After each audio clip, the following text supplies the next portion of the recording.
I've covered a myriad of challenges, trophies, and achievements this mammoth of a game offers in detail several times over. My historic conclusion has always been that outside of the monumental grind to reach Infamy 500, or the 658,893 kills required for Robocop, which are essentially tests of endurance rather than skill, nothing is more fundamentally challenging and time-consuming than one more down, no more to go, the achievement for completing every heist in the game on death sentence.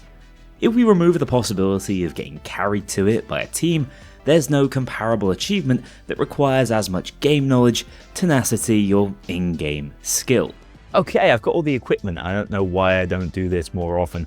Let's talk about the run really quick. Death sentence, one down every single heist.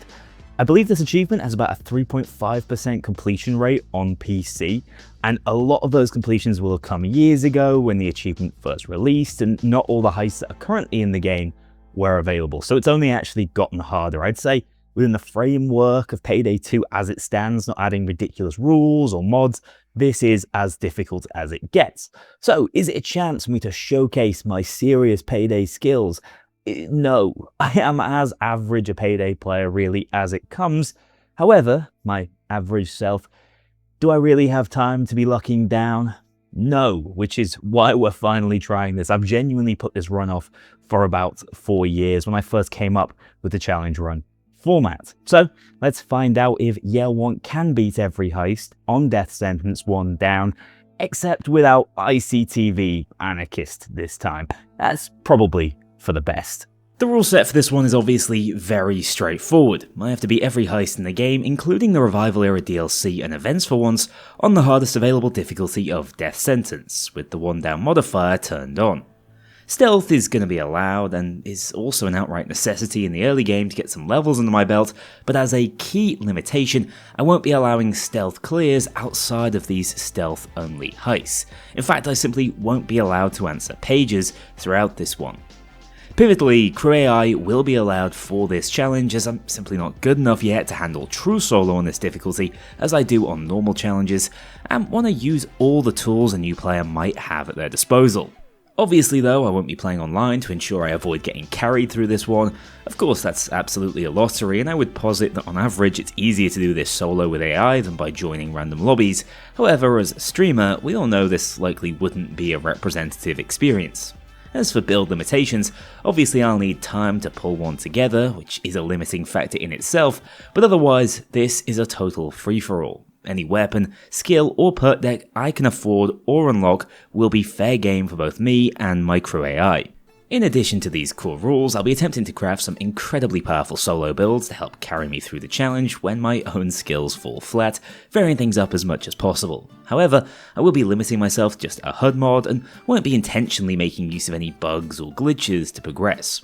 I also won't be playing any heist below death sentence difficulty, so effectively won't be able to grind for cash or XP. Those are the rules. Let's find out how easy it is to earn that death sentence mask, starting out from nothing in 2026. Okay, right up, it's impossible within this rule set. You see, a fresh account like this one lacks the buying power to pick up heists on death sentence, and our usual CrimeNet filter will not work for us here because, disappointingly, you can't search by one down, so it's effectively impossible to even attempt a single heist. I tried a few that popped up on death sentence, but not one down, which is not how I'd ever recommend splitting it if you're going for this achievement. If you're going to do it, you might as well do it the hard way in one go, so this one is pretty much a bust. Not to mention, you don't even get that much of an XP bonus on death sentence, so I'd be stuck pretty much buildless for most of the run. However, as you can tell from the video's runtime, this isn't where I say a huge thank you to my dedicated Patreon backers. No, this, my friends, is the sole reason why Can You Beat Payday 2's Agent 47 exists. That run was entirely an excuse to set up for this one, the real challenge I had in mind. The reason we did Hitman is that the perk deck won't be particularly useful here, and the pistol weapon category is also low tier and unlikely to feature in too many builds, meaning we can instead go infamous on Yelwonkk for the first time ever for an almost blank slate, except this time with enough offshore funding to pick up some death sentence heists and the all-important perk points required to start this one off with a full deck of my choosing, even if I will be level 0. That in mind, the intention is to start with these stealth-only heists, which are far less skill point intensive, meaning we need a deck that can do both. There's only one logical answer here, which fortunately happens to probably be on aggregate the best perk deck in the game. Hacker is amazing, not only for being one of the most effective dodge decks, or for its ability to incapacitate most cops on the map at the touch of a button, but for also offering some serious stealth utility, as the Pocket ECM will work to take down cams and pages whilst it's active. That makes this a no-brainer of a decision, putting together a few scraps to the old Hitman run to reach almost perfect detection risk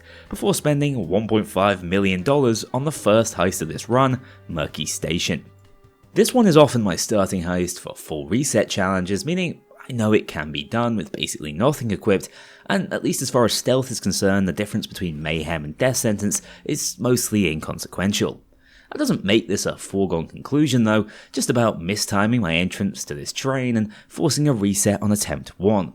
Despite a similar incident on attempt 2, this time I was at least far enough down the trains to avoid a chain reaction and clean up the body, hence why when given the option of just one equipment slot, I'll almost always choose body bags early on. Otherwise, Murky Station has to be one of the simplest DS clears out there, simply needing to know the train layout and a few of the 4 objective item spawn points to virtually guarantee victory. The only bit of advice I can give is to go pacifist for as much of this one as possible, as the risk of detection only ever really spikes when caught out answering pages, especially when the overhead cameras are around to worry about. A simple 6-minute second time clear, giving us the largest level leap we'll experience all run, already dinging 36 after just one heist.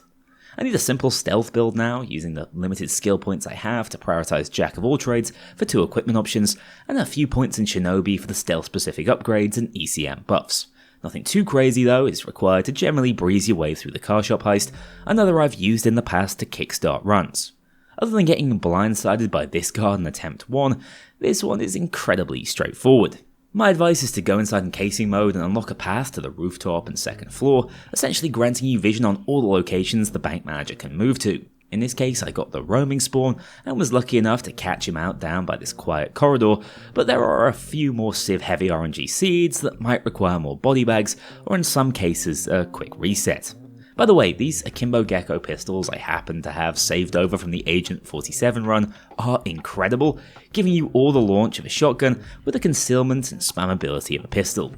Once you've used the keycard to find the correct desk name, this one is all but in the bag with 2 sets of primary spawns in addition to a rare head office spawn to look out for, meaning as soon as the hack's running you can move outside to set up for the C4 objective. Just keep in mind ECMs will block the hack, a necessary check to prevent ECM rushing on this one. From there, it's just a case of driving, which is a skill set no racing game will ever prepare you for. The controls are super loose, but keep in mind you don't need to floor it to make it out on time, you just need to avoid crashing, so take the corner slowly, and like me, you'll be moving on to heist number 3, Breaking Fets. This is one of the harder stealth heists in the game, but it did just get a fair bit easier after the release of the Espionage Pack. Making it through the security hack is mostly a case of muscle memory and RNG, so I wouldn't worry too much about this section, but the objectives at Garrett's office are a lot more challenging. This can spawn in one of 2 locations. I've rolled my least favourite here, as it's slightly more open and spacious and the guards tend to group up next to the office doorway, but both can be simplified through the use of C4 trip lasers,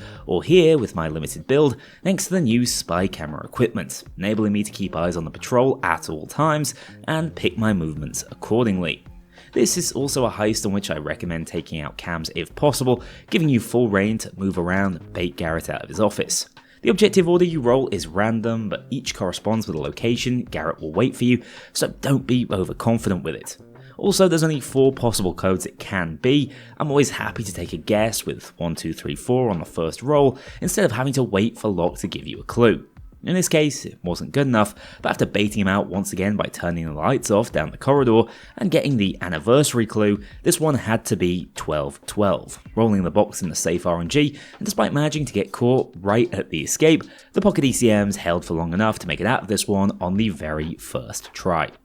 The final stealth heist we'll be kicking this off with is the lesser spotted Shadow Raid, a mission cut from the old storyline as it was deemed too great a skill war for new players. In truth, it might be one of the most recognisable heists in the game, and yes, you will already be noticing it isn't the last stealth-only heist. I'm sure Yelwonkk will notice that at some point. Anyway, back to Shadow Raid. When you're not missing the ladder down to the sewers as I did 3 minutes into attempt 1, there's not too many things to note on this one. Every player seems to have their own preferred approach and loot secure preference, so the best I can do is showcase mine. I like to drop the thermite and dockside loot container, making a path inside the courtyard however possible to use the 2 vials of thermite to burn a path into the compound and then into the waterfront exit. This enables me to move most loot straight down through the grate next to the vaults, with the rest I can find upstairs easy enough to chuck down from above. I always take out cams that guarantees a keycard, and will sometimes fish for a second keycard if guards happen to patrol near my loot secure route, not only giving me more room to maneuver, but also a chance at the samurai armor, which I actually rolled into here, securing all 4 pieces for the bonus style points. The open vault door is a risk though, so if all you care about is completion, I would warn against it, with there still being plenty of lightweight loot to find out in the yard. But staying around these specific locations comes with its own advantages, as it massively reduces the number of guard paths you are likely to cross. This method earned old Yelwonkk here a couple of bonus achievements for my trouble, although I completely forgot I didn't have upgraded ECMs for the escape, managing to chuck away the stealth bonus in the final seconds of this one. Enough for completion though, as we now move into this death sentence challenge proper.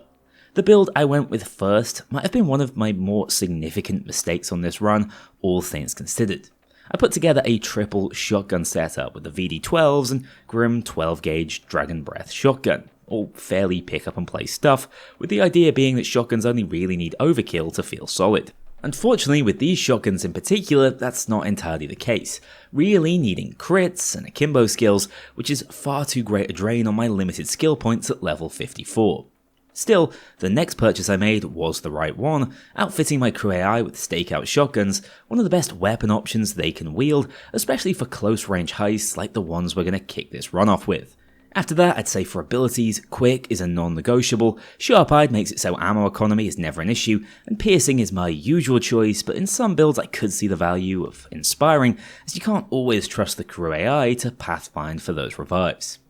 First up on the loud DSOD chopping block is 4 stores, my core for easiest heist in the game. You don't need to bring healing on this one, just grab C4 and a few shape charges to instantly grab the loot required to call in Twitch, and hang out in this back alley for the next 3 minutes. It's very unlikely the cops will organise in time to actually pressure you before the escape arrives 4 minutes in. Even with the less preferable spawn here, hackers' pocket ECMs provide the disruption to confirm this first time clear. Ukrainian job is next, jewelry store's even easier little brother, as the cops don't even bother showing up until the drills are already way into their final minute. Here you can see just how well Hacker shuts down dozers these days, with about 8 to 10 seconds worth of disruption to work with. Escape arrives almost as soon as you have your hands on the tiara, and although I managed to miss every pellet on this sniper on the way out, a single down here this close to the van is not gonna really keep me up at night. Switching over to White Xmas, another heist chosen for its lack of challenging objectives, this one is a bit of a waiting simulator, and although its wide open terrain lends itself to getting you cross-mapped by a pixel, such is the death sentence way, you can spend the bulk of this one hunkering down with your back to the wall in this shed without much consequence. Snipers can still very much delete me with this hacker build, but although they call it 1 down, 9 lives in the Revenant tree gives us a second chance, which we can push even further thanks to the medic bag I'm packing, which will be the theme at least for the first half of the run. That means in the few moments I'm forced outside, I'm still not in much danger of failing the heist, saving a final ECM charge to clear a path over to the escape chopper with just 2 downs to my name. Although it had served me okay, I think it's now time for a build change as I decide to leverage the Hitman heritage to put together an akimbo pistol build instead, going with the strikes, my personal preference when it comes to machine pistols in this game. Pistol skills are even cheaper than shotguns, meaning we can get low blow crits on this setup, also switching over to the 5.7, the AP pistol which hard carried the Agent 47 run, as I might as well make extra use of those skills. Now that brings us onto Boiling Point, a tricky heist all things considered, so why are we attempting this one so early in the run with a very incomplete build? Well, the key here is that the Russian SWAT, who only spawn on this heist by the way, do not deal death sentence damage. We'll still be facing down buffed health minigun and medic dozers, but 90% of what makes death sentence hard is that burst of damage without drop off from heavy SWATs. Take that out the equation, and you're looking at what's effectively a Death Wish plus heist, which a full hacker setup should take care of even without too many skills. The tundra section is the second trickiest part of this heist, lacking cover and with some seriously devious spawns, but with hacker feedback and the almost unmatched DPS of the pistols, we make it inside the compound without a single down. Just look at how unbelievably survivable Hacker is, by the way. This is not good Payday. I should be resetting, taking cover, but with the disruption, dodge and armor gating at our disposal, I can stay on my feet for far longer than would be possible otherwise, so really do make an effort to learn this deck if DS feels out of reach. Anyway, at my skill level, you're still not as immortal as the deck might make out, so I quickly found myself down to grey screen, punished for my heinous positioning while securing a Joker, which is a running theme on Death Sentence for me. On the plus side, repositioning my build around pistols has given me the space to run 2 medic bags, so that's one hell of an insurance policy at our backs. Once inside the Hardcore Henry lab, things are normally easier if you have the DPS to handle the spawns, which we do here, although for once I wasn't able to locate the yellow keycard, which prevents you from needing to drill open the server room. Not the end of the world, but I thought I genuinely learned every possible spawn of this one, but apparently not. This meant an extra couple of minutes down in the basements, which is where the prodigious pickup rate of my pistols come in, and why I packed that second medic bag, allowing us to return to the surface unscathed for the crescendo of this one's difficulty. The snipers back on the surface are genuinely a nightmare, and this is far from the ideal build for dealing with them, straight up running out of ammo on the way back and needing to use the pre-placed asset. Still, with the crew AI keeping up for once, one extra down was hardly the end of the world, pushing around the corner of the rock face and out of sniper sightlines for another slightly sloppy first time clear, but of a heist that gives a fair chunk of XP at least. Moving on to Hector's jobs with Watchdogs next, this heist is showing its age these days, and with crew AI covering for my lack of bag carrying abilities, day 1 isn't too tricky at all. The van spawn was fairly inconvenient, but well timed at fade of the assault wave to give me room to secure. I had a bit of a scramble at the end, going down right as the armoured vehicle pulled in, which could have easily ended in disaster and needing to wait out the chopper instead, but although he expired right as the heist faded to black, apparently we can drive out our own van if we make it into the circle on time. Day 2 is more of the same, bag moving to secure a better position away from the more wide open spawn area, holding out near the docks where the boat is coming in and trying to make the most of what covers out there without access to the harbour warehouse itself. I got clipped more times than I care to admit on this one, as I'm still very much refinding my sea legs on this difficulty, but I'd be pretty impressed if I fit in enough downs to run out of healing in about 7 minutes, so limp to a victory regardless of my suboptimal gameplay. Rats is the perfect follow-up, with day 1 being the only really distinct challenge, and with how seldom you have to move on this one, DPS like ours, it's hardly even a speed bump. That is, so long as you're adding the right ingredients and not blowing up the lab with the first chemicals you drop in. Clearly, I've become too accustomed to Shade's easy mode voice lines in Payday 3. Anyway, the lack of wider objectives allowed me to change back over to my akimbo shotgun build for one last rodeo, as let's be honest, the average range of combat on this heist is within spitting distance, and amusingly, shotguns with their pellet spread are solid enough for dealing with the few snipers that spawn in. Most of my downs on this one came when taking entirely unnecessary risks leaving the cookhouse, and I could have probably gone downless if I had more patience and didn't go hunting for kills. Also, I'm pretty sure that DB Grimm could have handled this without any assistance from the VD-12, that's just how straightforward and combat focused this day is, finally trucking over to the escape, the 3 bags we needed during another well-timed lull in the combat. I rolled an absolute miserable escape from there, but didn't roll the worst possible chopper spawn, which is a small mercy. 5 minutes down the drain as escape heists remain the worst expression of RNG this game has at its disposal. On day 2, I decided to live dangerously and steal back the coke, which isn't too bad with crew AI to clean up the glass cannon vipers around the apartment complex, but certainly not a risk you'd ever need to take. Whilst day 3 is a straight line sprint with more crowd control options than the cops can deal with, effectively incapacitating everyone on my stroll up to the bus, taking the immediate chopper escape for a simple completion. I've seen enough of Hector for now, meaning we instead take on the jewelry store next, which is harder than the Ukrainian job simply on the basis of the bag moving. Still, it's a straightforward map layout with most cops simply bunching up at this wire fence where my high DPS can stop the horde immediately. This is probably the first time the Pocket ECM has let me down though, failing to stunlock everybody in the lobby and needing to drop that panic medic bag to stay afloat. Still, the cops on this one move bags closer to the majority of escape spawns, meaning half the work was done for me, securing the first 7 bags before returning to finish off the drill, and making one final ECM-covered sprint back to the van, this time without catching a few strays outside of its stun range. Still, as impressed as I am by the power of Hacker, I'm not loving every other element of my setup right now, with the strikes offering more DPS than I really need, but at a much less consistent rate than I'd really like. So the playstyle works, but certainly isn't at its optimum for the all-out holdout that is the Safe House raid. That in mind, we can pivot just slightly and gain a ton of overall consistency. Akimbo SMGs offer comparable DPS but with superior pickup and handling stats, making them a no-brainer upgrade for this build. Also, without needing to put points into Trigger Happy, I can instead ace out body expertise, meaning even greater consistency as my body shots are effectively headshots now. The Akimbo Tatonkas are my personal choice. I just love the way these things feel, and they do have a few upsides against the CRA-05Bs, generally seen as the pure meta option for this category. In all, they trade off reload speed for mag size and hold superior control stats at 24 concealment. Now in mind, you can easily get this setup to sub 5 detection risk, meaning no need to ace out low blow, which will come in handy later on with more skill points to spend. Immediately, these adjustments are felt with vastly superior damage over range, whilst retaining all the kill per minute tools I used to have with the pistols, tearing through a pair of minigun dozers like they were made out of butter.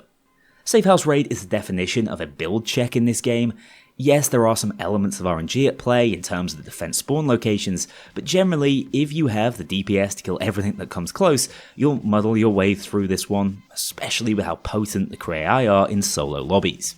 I never quite understood what dictates the wavelengths, assumingly it's got something to do with drama, so maybe going down isn't all bad as we make it out of this one in under 14 minutes. That's my excuse and I'm sticking to it.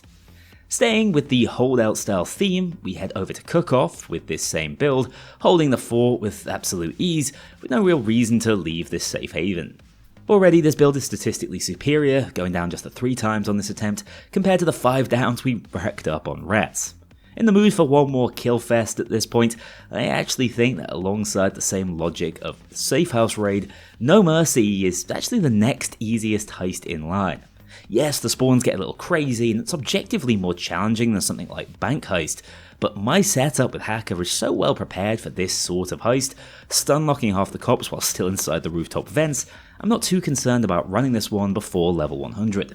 RNG was again not on my side, finding the patient in the final door I Teddy Mood open, but at least this one rewards you with more XP for each room you saw, not actually going down until over 11 minutes into this one. The game also wasn't overly kind in handing out a positive blood sample, taking another 6 minutes before the fateful beeps rang out, and almost immediately shattering that vial upon grabbing it, but in a turn of fortune, about 4 more came up positive a few minutes later, meaning there was no delay between the lift arriving and the escape being available. My advice for this one is just to full kill whore and be as greedy with your build as possible. It really is DPS race the heist, and then once you corner the lift, just keep testing the patient's blood to ensure you have a set of test tubes held back for the escape, meaning the impact of going down is widely mitigated. In all, it really isn't that difficult at heist, with the crew racking up a total of 1,000 kills, despite this account being functionally only a few hours old. With those last couple of clears giving us some serious XP, now up to level 76, it's finally time to expand our horizons with a new build, specifically for objective heavy heists, using the tenure this account has to grab Copycat, a perk deck that has yet to feature in a challenge run, bearing in mind you need to first secure 250 loot bags to unlock it. I adore this deck, it's one of my personal favourites, obviously for its versatility, emulating elements of all the best decks in the game, but quietly also making an obscure, kinda crap deck in Biker one of the best armor-gating foundations in the game. This is Prospect Biker, probably the most out-and-out fun setup that also offers a ton of meta viability in my eyes in the game. Copycat's base perks already offer loads of utility, giving us the Anarchist Invulnerability, Heal on Headshot effect, and the ability to choose to become a health-focused deck at the touch of a button. With Prospect, the Biker inherited perk, we also gain health and armor for every kill we, or pivotally the Kknowley, manage to pick up, meaning a ton of armor gating, intentionally or otherwise, bearing in mind a swap will never do damage to your health bar as long as you have armor unless it's a sniper round. I'm pairing this with the Yelwonkk Sniper, the undisputed king of the weapon category, and Ballerina SMG, the new single-fire espionage pack weapon I really just want to test out. This is far from a perfect copycat setup as it stands, but it's also an opportunity to bring along the newly added laser chronometer, the spylight watch that functions like a saw, just in time for the bank heist gauntlet. For some reason, each of these heists count separately for the death sentence achievement, meaning we need to run cash, gold, deposit, and random, all of which offer a very similar experience. On the plus side, this is an opportunity to learn how to run snipers again, as I have to admit, I'm going down a hell of a lot more than I'd like to be on the simplest heist like branch bank. In truth, I think you're probably better off running automatics with Prospect, but that doesn't mean I'm giving up on the Yelwonkk long term. Even though they weren't the prettiest clears, all of them fall eventually, and the watch is the only major adaptation I can recommend to you guys attempting this at home, either saving you time drilling the second gate, or especially on the deposit version, giving you rapid access to the loot you require without having to give up a weapon slot. Or alternatively, ignore everything I've just said and just stealth these. You don't have those limitations at home, you might as well.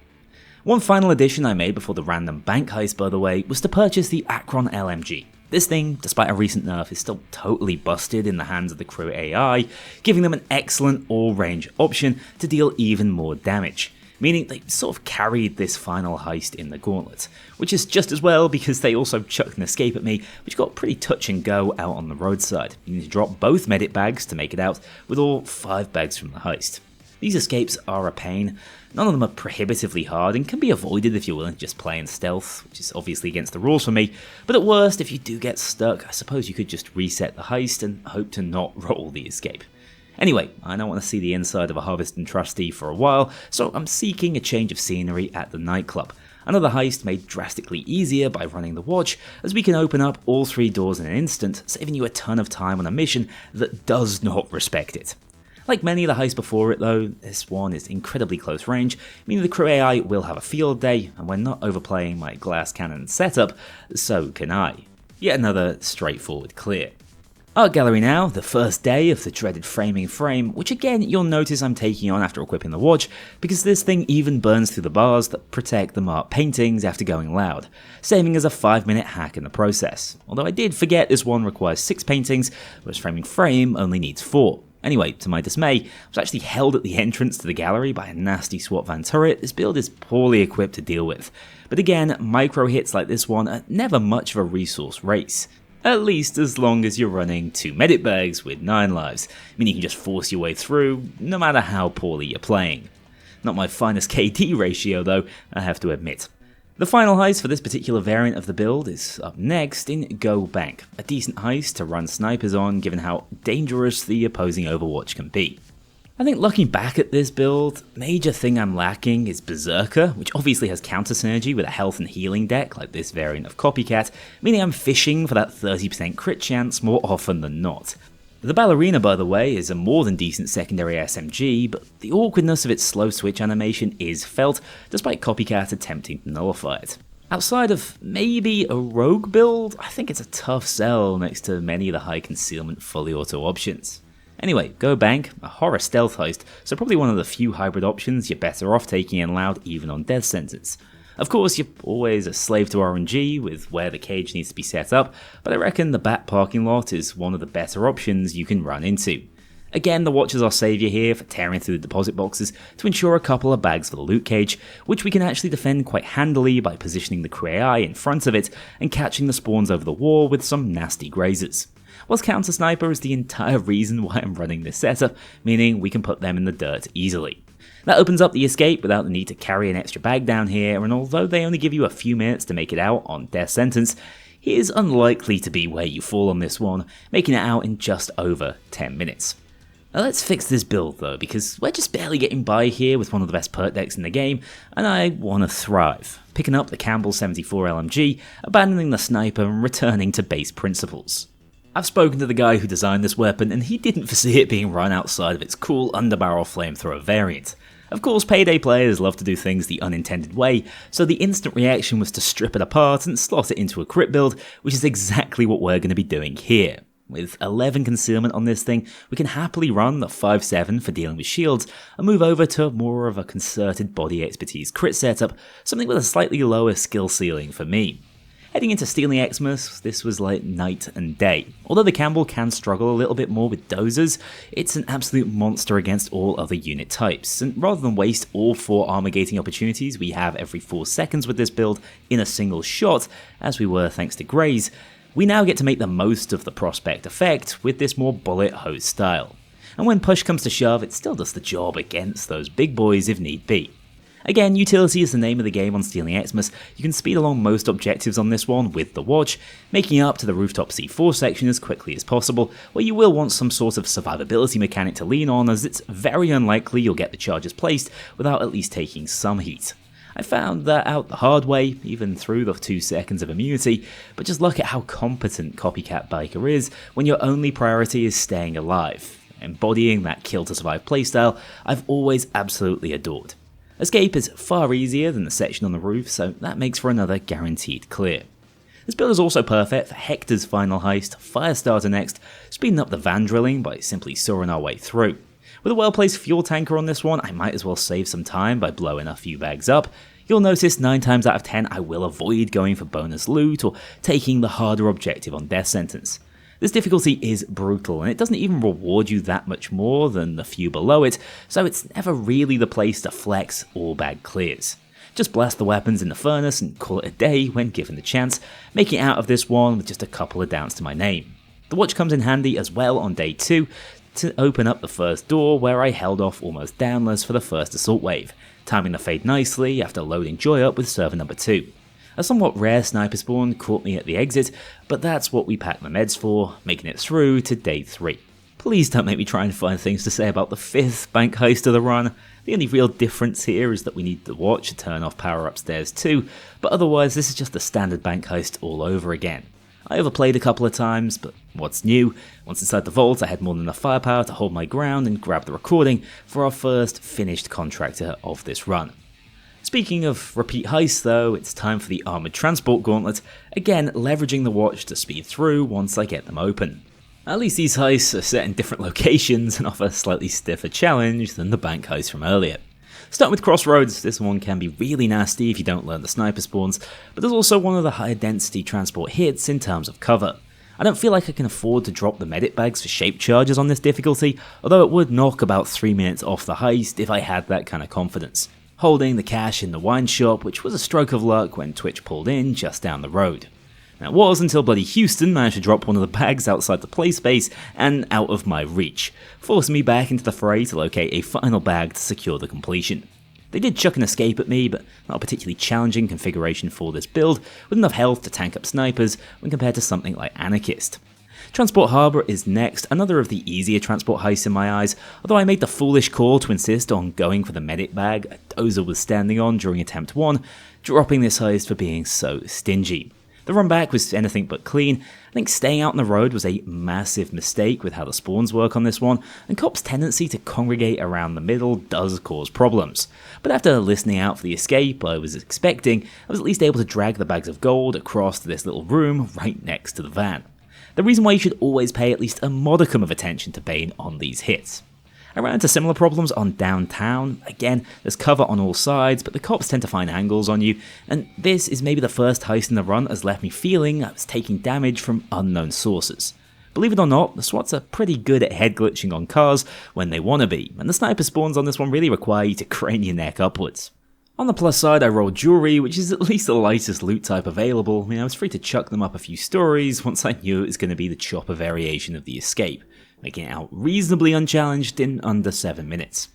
Transport Park was always my favourite transport heist in the past, given it doesn't have any of the sniper spawns that caused so many problems when I was newer to the game. But the first 3 minutes of this attempt turned into an absolute horror show, as these very open, flat-level heists tend to give the SWATs crazy angles on you, especially for this RNG configuration. As a result, I didn't even make it back to this medic bag to keep bashing my head against the wall. That might have been a blessing in disguise though, as the runback spawns on the opposite side of the map, where it feels like you're slightly better covered from spawns blindsiding you across the park. Hell, you can even hide under the vehicles if you need some serious cover. Marching the bags across the heist to the escape in the far corner is not my idea of a good time, but this is where the crew AI come in clutch, saving me the 4 repeat trips and taking some heat off. The overpass escape was once again a bloody nightmare, basically chaining downs and dropping the loot in the chopper like I had Swansong or something, missing my final bag toss whilst on grey screen, but saved by the copycat immunity at the final moment, getting out of this hell for what is hopefully the final escape mission of the run. Underpass follows the overpass, another more straightforward AT heist if you can get past its gloomy lighting, and the second that's completely sniperless. There's not as much guesswork you can do on this one, meaning you either gamble on a direction or just leave the bags where they are and only start moving once Twitch rolls in. The latter was my preferred approach, which was rewarded, but always keep in mind you can use these side pathways to move with much more safety, as the long sightline of the road itself tends to result in plenty of the usual "where the hell did I just get shot from" frustration. That's the armoured transport hits out the way. I'll be trying out the train heist a little later on with a more complete build and more suitable perk deck given how open it is. Brooklyn Bank next, one of the best heists in the game I'd suggest for actually learning how to play on this difficulty. It's got a perfect balance of control and DPS requirements whilst also forcing you to navigate a few tricky outdoor sections and bag moving without holding you mercilessly outside of cover for too long. I really rate it, although if I had my time again, probably would have gone with Hacker rather than Copycat, as the Pocket ECM can cover most of the map. One fun trick is to parkour your way up here if you roll into the circular saw entrance seed, as that allows you to avoid cutting open this tarp, which makes spawns ever so slightly more predictable. The variation of this heist I've rolled into is the Thermite and Winch, not my favourite combo, but still not bad depending on where those bags drop. In this instance though, it was about as far out as it could have been, needing to cut through a couple of dozers before I could even consider moving those winch parts. Notice the 5.7 is incredibly good at dealing with the minigun guys, as a thin layer of cover makes you effectively invincible against them, whilst still deadly the other way. I thought I'd nailed the walk back to the bank. You can see all I'm trying to do is proc the armor regen on cooldown by firing to this group in the distance, but the second I turn to focus on where I'm going, it all falls apart. Anyway, after a bit of a mess just outside the bank, attempting to reclaim the winch parts, we regrouped up in the teller's office and held here for the best part of 3 minutes until a minigun dozer managed to phase through this wall and steamroll me. This is a trade I can take when my crew are picking up kills, but not when solo, and you can never legislate for the cops just becoming ethereal from time to time. Not a clean heist by any stretch of the imagination, but my entire reason for running this setup paid off when I used the chronometer to open the lockbox inside the vault, and although I was stopped out twice on the way over to the escape van, there was still more than enough healing to keep me afloat and make it out alive. That said, I need a change of pace, switching back over to the hacker build, which I've just slightly tweaked to include the HE Judge, a similar utility option to the 5.7 with a few added benefits I can look to lean on, taking this refined setup now at level 87 for a quick Alaskan deal hit. The Ying to Brooklyn Bank's Yang, another of my absolute favourite heists for getting better on this difficulty. It's far more open, requiring better positioning and understanding of angles, but again, not a loot-heavy heist, and one that's objectives always feel fair, allowing me to focus on the combat more than just holding F on things. One thing I will note as I went down for the first time on this one is how often I'm forced to trade a down for a joker. This is something I need to get much better at, as important as these guys are to the cause. My prioritization of them over life and limb is definitely a mistake and telling sign of the impatience that has always held back my DS play.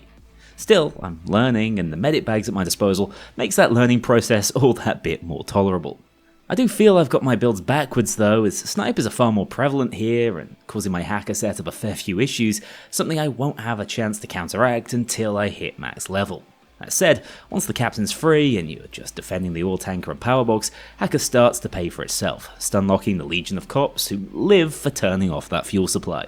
My take is that you really can sit back a hell of a lot more than I am here and achieve a similar result with this build. I think I sometimes look to cop clear more than is necessary, and that sometimes just rotates the dozer spawn groups more often than I'd really like, which means I'm facing down far more minigun dozers than is optimal. Once fueled, the final difficulty spike comes from releasing the boat's ropes, with a few positional tricks you can leverage to make the most of the sparse cover on offer. More importantly though, here is where you might as well go to town with the safe kill space the Pocket ECMs provide, pushing back these dozers to finally free the boat, which was perfectly timed to get that instant end to the heist. Sometimes it's worth trying to wait out for the fade for this exact outcome, as the boat holdout can turn into a bit of a nightmare, but take advice from a bloke getting down 14 times at your own peril.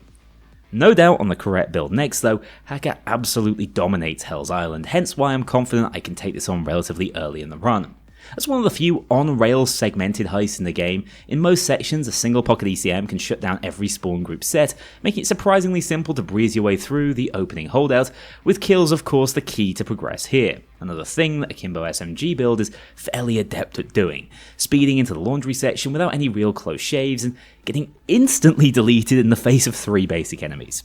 This is the grace window not working as intended, and was a low-ish probability outcome, but is the harsh reality of playing on this difficulty. Even a momentary lapse in a high dodge build can be fatal, and that can snowball into another down, as with this heavy SWAT who soloed me in a heartbeat too. It's why the invulnerability of decks like Anarchist and Copycat feels so necessary at times.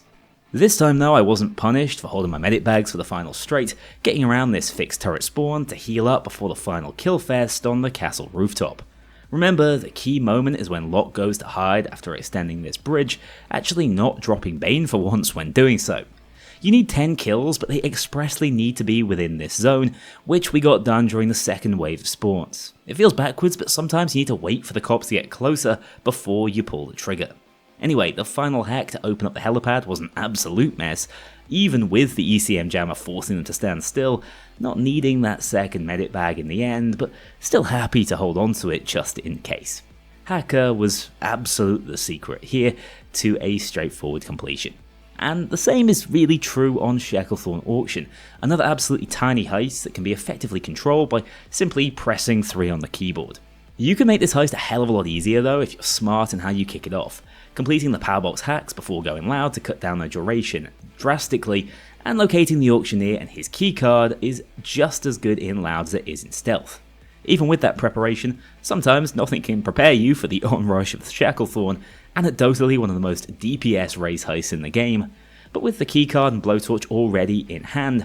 more than half this heist is already done a couple of minutes in. The only really tricky zone is down by the vault, as the spawns here get pretty brutal, and unless you're willing to stand with your back to a wall, there's always someone seemingly dropping in behind to blindside you. Even so, it's the Tatanka that gets the last laugh, going at a pretty solid kill per minute and clearing the auction house with much more respectable down figures. Still, if you need evidence of just what the crew AI can do for you, this is a decent reference point. Never fear death sentence when your boys have got you.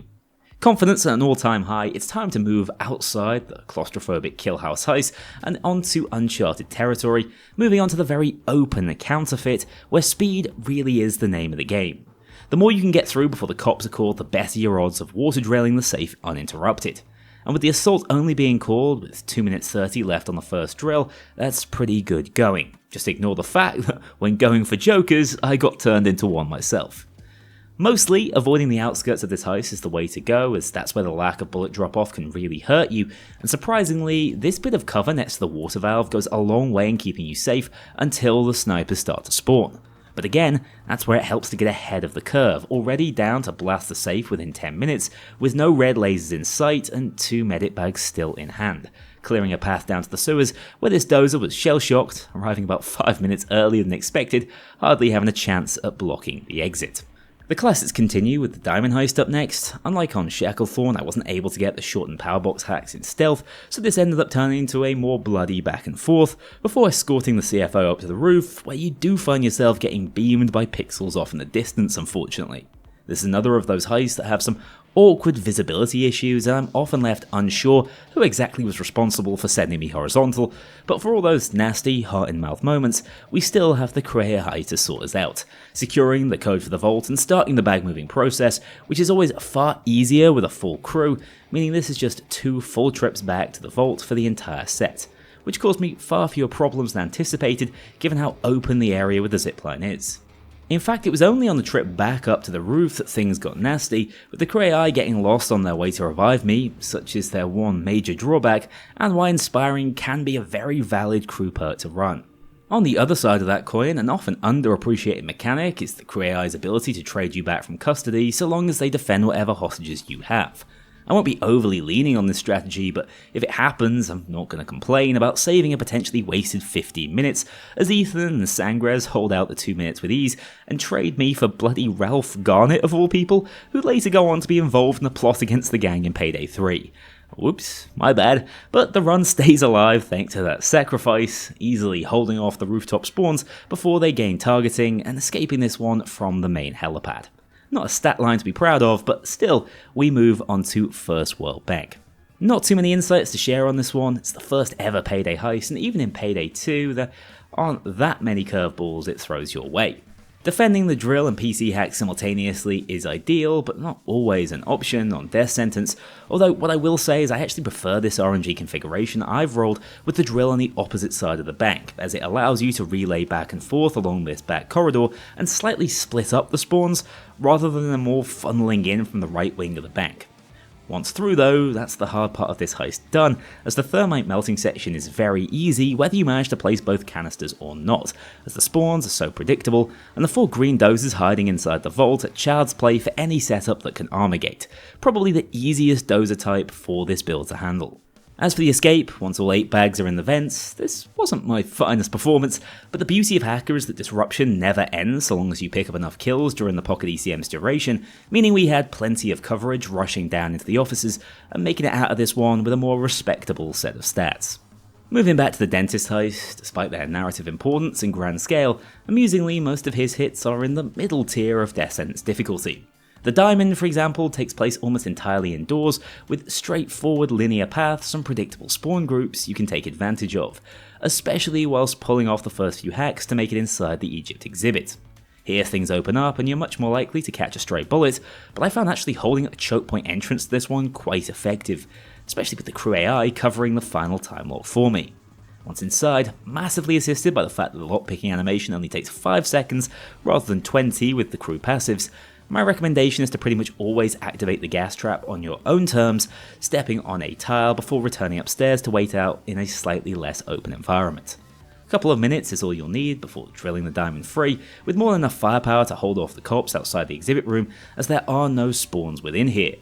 That's this heist all but complete, just need to wait for a third time whilst the chopper's called in, with no real positioning requirements, meaning you can just hide out in one of the security rooms if you want to. I'm an idiot, so obviously didn't do that, but what's one more down between friends? Clearing this one and moving on to the Hoxton saga.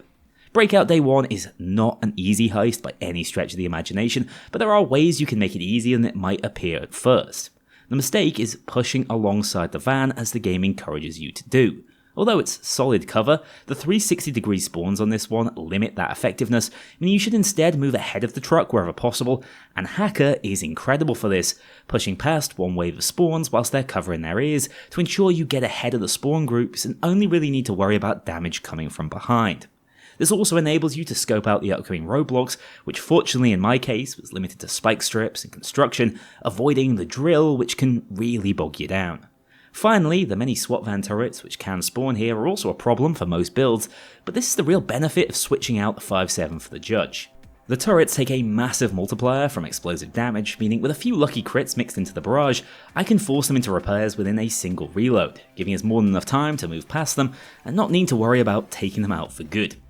My objective of holding at least one medic bag into the parking garage was met, all but guaranteeing success of this one, again aided by these doors opening in a quarter of their usual time solo, as I didn't locate the bollard control room until the final one I opened. Still, that really is the hard part as far as Hox Out is concerned. Day 2 is a much more contained experience, and with the aid of the legendary FBI Jokers, it's not hard to just hold down the server room unchallenged. Things got a little sticky whilst in the director's office, but all those years of muscle memory building meant I dropped and used the medic bag even whilst fully fleshed to ensure an extra 2 downs could carry me forward.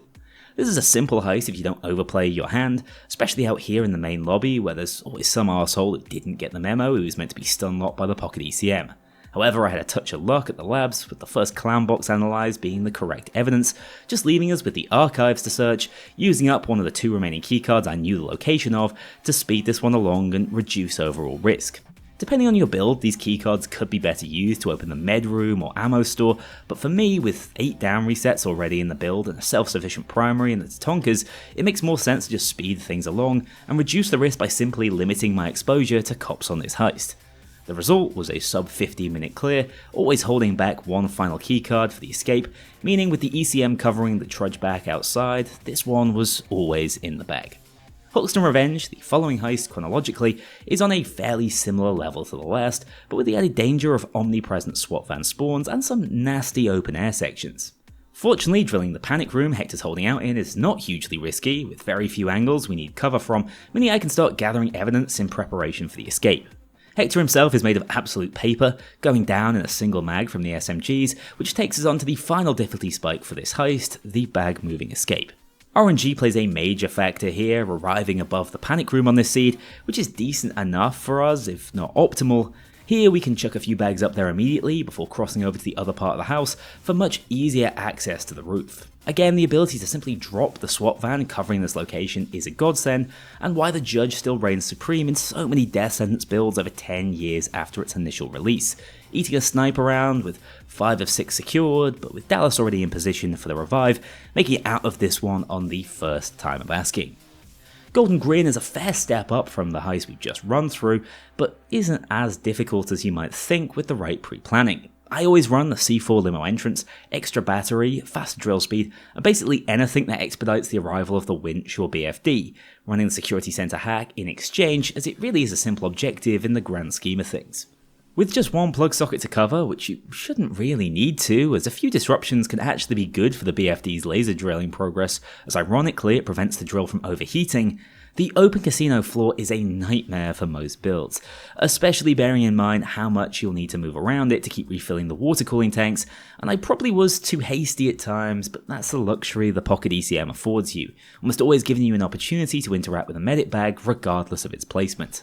After just over 16 minutes of this struggle, mostly positioning myself around the bathroom as it ensures your back is covered, the laser had gone full circle and vault was wide open, with the risk of getting overrun down here absolutely minimal. One final march across the casino floor went rather anticlimactically under the cover of the feedback loop, slipping out of this one sub 20 minutes, almost like it was a standard Death Wish run. Level 96 at this point in the run, by the way, the builds are really coming together now, switching back over to the Campbell copycat setup for a few utility-heavy heists. By the way, with a health specialization, I found Hostage Taker Ace to be a game changer on this setup, even with its inbuilt healing, as the passive heal over time just means more heavy SWAT rounds I can eat every 30 seconds or so, a massive boon to my survivability. Although I'm running it after the other dentist heist, Big Bank is actually one of his simplest missions, especially once you know the pre-planning meta. Always go Thermite and Lift Trick Escape if all you care about is completion, not loot secure volume, and you're guaranteed to limit the risk on this one as much as it's feasible. You can see when we head outside and get instantly deleted by snipers just how risky it would be to run the Floyd Piggy Bank Vault Break instead, jumping back down and remaining within the sanctity of the indoors for the rest of this one. After dropping a medic bag to heal up, I went through the rest of this heist unscathed, holding out at the time lock choke point simply because I could. Retreating back into the vault area would have probably been the more sensible play, but there was a tangible benefit to playing like this because when the time came to make my way inside the vault, the SWATs were a fair distance away, assisted by a really well-timed lull in the assault, as the Pocket Watch again carries hard here by instantly prizing open the vault gates, loading up the crew with the minimum of 4 bags we require before showcasing just how monstrous the 5.7 can be at its best. In a situation like this with bulletproof glass, it's simply untouchable, dealing fantastic damage to units we can see, whilst remaining entirely immune from reprisal, clearing a pathway to the elevator shaft from where we're free to escape. Hotline Miami, on the other hand, I'm not so confident about taking on. Similar to Counterfeit, I've always perceived day one as a bit of a race against the clock. The faster you take out the Commissar's men, the more time you have to petrol bomb his cars and even set up the C4 on the gas station. On this attempt, I was reasonably rapid, dropping them within 1.5 minutes, meaning the cops only started to show up when I was set to grab the explosives from the DeLorean. Memorizing sniper spawns on this heist is a game changer though, actually using the 5.7 and this fallen shield to cover me while safely taking out this guy. You can see just how powerful an armor-gating deck like this is now with an almost complete build, surviving what would regularly be a lost situation and blasting the Commissar's little earner into Kingdom Come. That leaves us just needing to set up the winch on the 4x4 to tear open access to its secret underground bunker, the entire reason I'm rocking Copycat with the watch on this one, as I can massively speed up entrance here and then secure a crowbar unchallenged. Once inside, there's basically no risk as the only invasive spawns are these 2 rooftop panels, and the cops filter in through here one by one, not to mention my jokers on the surface massively slowing down the SWAT's advance from outside. These guys function at their absolute best as distractions, meaning this was little more than a waiting game, followed by a final sprint to the escape, leveraging the rapid pace of my suit setup to outrun any potential snipers. For reference, that's the first 0 down heist I think we've had, and testament to how powerful my build finally is. If we can come close to replicating that on the dangerous day 2, I will be elated. But in fact, we can go one better, as this is potentially the heist in the game I am most practiced at. I know all the pathways up to the penthouse, meaning the initial rush is risk-free, with the watch again shaving a minute-long drill off our time. Once up there, this turns into a classic DPS check for our build, which we have in abundance, with the only other major risk being the snipers on the adjacent rooftops, who can again be dealt with from behind cover thanks to the majesty of the 5.7. Timing it and the judge's usage, depending on the heist, is going to be pivotal for us throughout this run. With the damage unpacking, there's little need to vacate this side room whilst waiting for the drill to pave a way inside the Commissar's panic room, making sure to leave the fires blazing as they actually function to cover the drill, and with crew AI bonuses it's not a big deal heading inside to quickly fix the thing when it breaks naturally. Some incredibly clutch armor gating moments later, again hugely impressed by how the 12-point spend in Hostage Taker has transformed this setup survivability, and we're in, giving the Commissar the Hector treatment and waiting out the final few moments of this heist inside the flames, loading up my crew with bonus loot just to feel something, and clearing my first downless heist, at least since 4 stores, a fantastic feeling that indicates I am moving in the right direction in terms of my own gameplay decisions, and a sign that I'm ready to step things up on the Elephant's set of jobs. Strangely, starting with Big Oil, the infamous launch heist, which really isn't all that when you get to grips with its day 2 mechanics. As for day 1, for once I'm not allowed to ECM rush, but damn well would if I could, as it's almost as much of a snooze fest in Loud, with the cops not even showing up for half the drilling section. You do need to watch out for snipers once they arrive, as they're quite deviously positioned to cover the escape, but again, this is just a drill waiting simulator with pretty much the cook-off house defense for gunplay. Not a great showing from me, but you really don't need to be at your best to make it through this one at the first pass. Day 2 is a different beast, although I forgot to switch over to the biker build as planned and had to get lucky with the keycard I'd taken from day 1 to immediately access the security system. Now, although this hack is frequently disrupted, you are going to want to leverage these 3 or so minutes to search all the clipboard spawn points, looking for confirmation of the number of valves the engine will have, in addition to its colour. The only advice I can give you here is to learn their potential spawns before making it inside the basement and determining its PSI from one of the monsters, whilst keeping in mind clipboards can also spawn down here. As ever, I forgot a bloody flashlight, making this even trickier than it needs to be, but at least remember to pick up an engine early on, as that allows you to call in the chopper to test it early, rather than having to wait around until you've deciphered the correct one for sure. Genuinely, I'm not sure I've ever taken this long finding the correct clipboard spawn. It was right by the front door, which makes it all the more embarrassing, but amusingly, when I did, it indicated 2 of the engines could be feasibly correct with the clues provided, a relatively rare occurrence. Not ideal, but I went with my gut and secured the first one I'd laid my eyes on, and was fortunately rewarded with a first time pass, making full use of the plane keys located on day 1 to open an instant getaway. Election day now, and I've been a little bit naughty with this one by intentionally tagging the incorrect truck on day 1 before the alarm rings out, meaning I avoid having to do the strange hacking objective on this heist, despite it still being counted as loud and never having to answer any pages, so not breaking the rules in essence. That means we get to take on Plan C at the bank, a much easier heist in Loud than the 8-minute long slog that is Loud at the warehouse. Again, it's the copycat build for this one to make short work of the second gate, although I have kitted out with some melee skills now to give me a second option up against dozers, at least when cloakers aren't shutting me down mid-charge.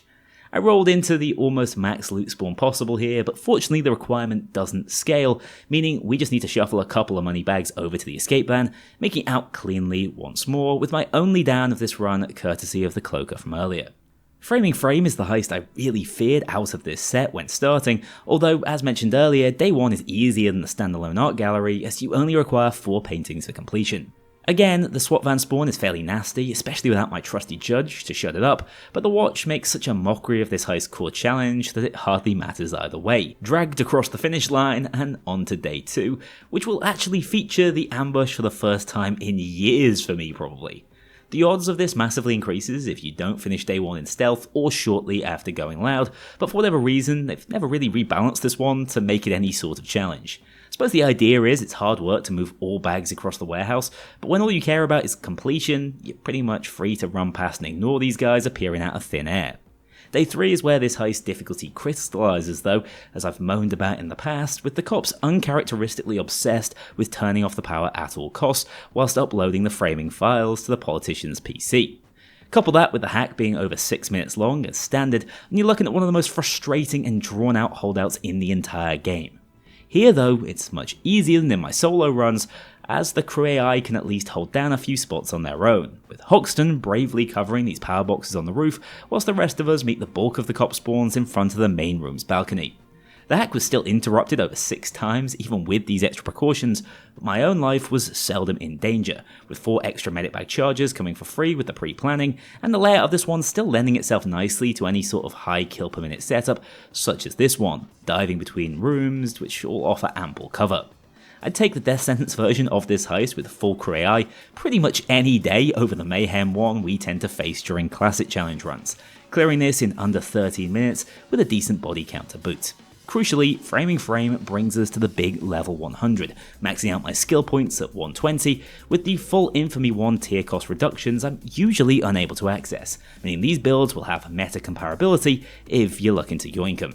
The finishing touches on this setup in particular was the addition of Dire Need for its stunlock potential, pairing nicely with my already prodigious armor gating ability, and Lock and Load Ace for faster reloads. Just keep in mind this is a solo offline build, lacking the usual online skills such as Inspire Basic you'll generally want to take when running with players in co-op. My bots don't complain about not getting revived, but teammates sure as hell will, so adjust accordingly. Similarly, we can finish up our hacker build with one of my favourite techs out there, prioritising accuracy and stability where possible, but also leveraging that tiny detection risk number to run Sneaky Bastard Basic. 10% dodge chance for 12 points is horrible economy, but for just 4 it's often worth considering, meaning we cap out at 75% chance to dodge damage with hacker active and when sprinting on this build. Even more survivability for a setup that was 90% of the way to overpowered from around level 50. Let's take this onto Curse Kill Room for a demonstration. To be clear, this might be the easiest death sentence heist in the game, bearing in mind you can just wait it out in the first room and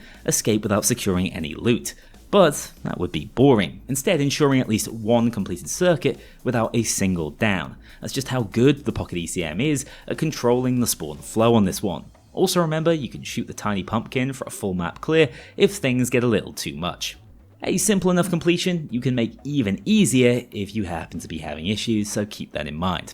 I might as well knock out the other easy event heist at this point, running Prison Nightmare next, yet another gimmicky heist that's totally nullified by the existence of Hacker. Also, I always used to think headless dozers were monsters, but although they take a little while to kill, they're so slow and do such limited damage, I don't actually think they're worth worrying about. My second wheel spin gave us snipers and smoke, meaning mostly just visual disturbances, opening up the path to immediately rush for the escape on this one. Once through the train and onto the final straight, I did eat and unfortunately time snipe around and end up on death's door, but this is where that massive dodge chance comes in. Hard to call someone lucky when the odds are pretty much in their favour to escape this one without bothering to drop my medic bag. Which sets us up nicely for the next era of this challenge as we take on the Silk Road campaign. Now, back in the day, you didn't need to complete these heists for the final achievement, but as the heist roster grew, so did the DSOD requirements. This calls for a new build, one that can deal with the many corridors the Mexico campaign throws at us,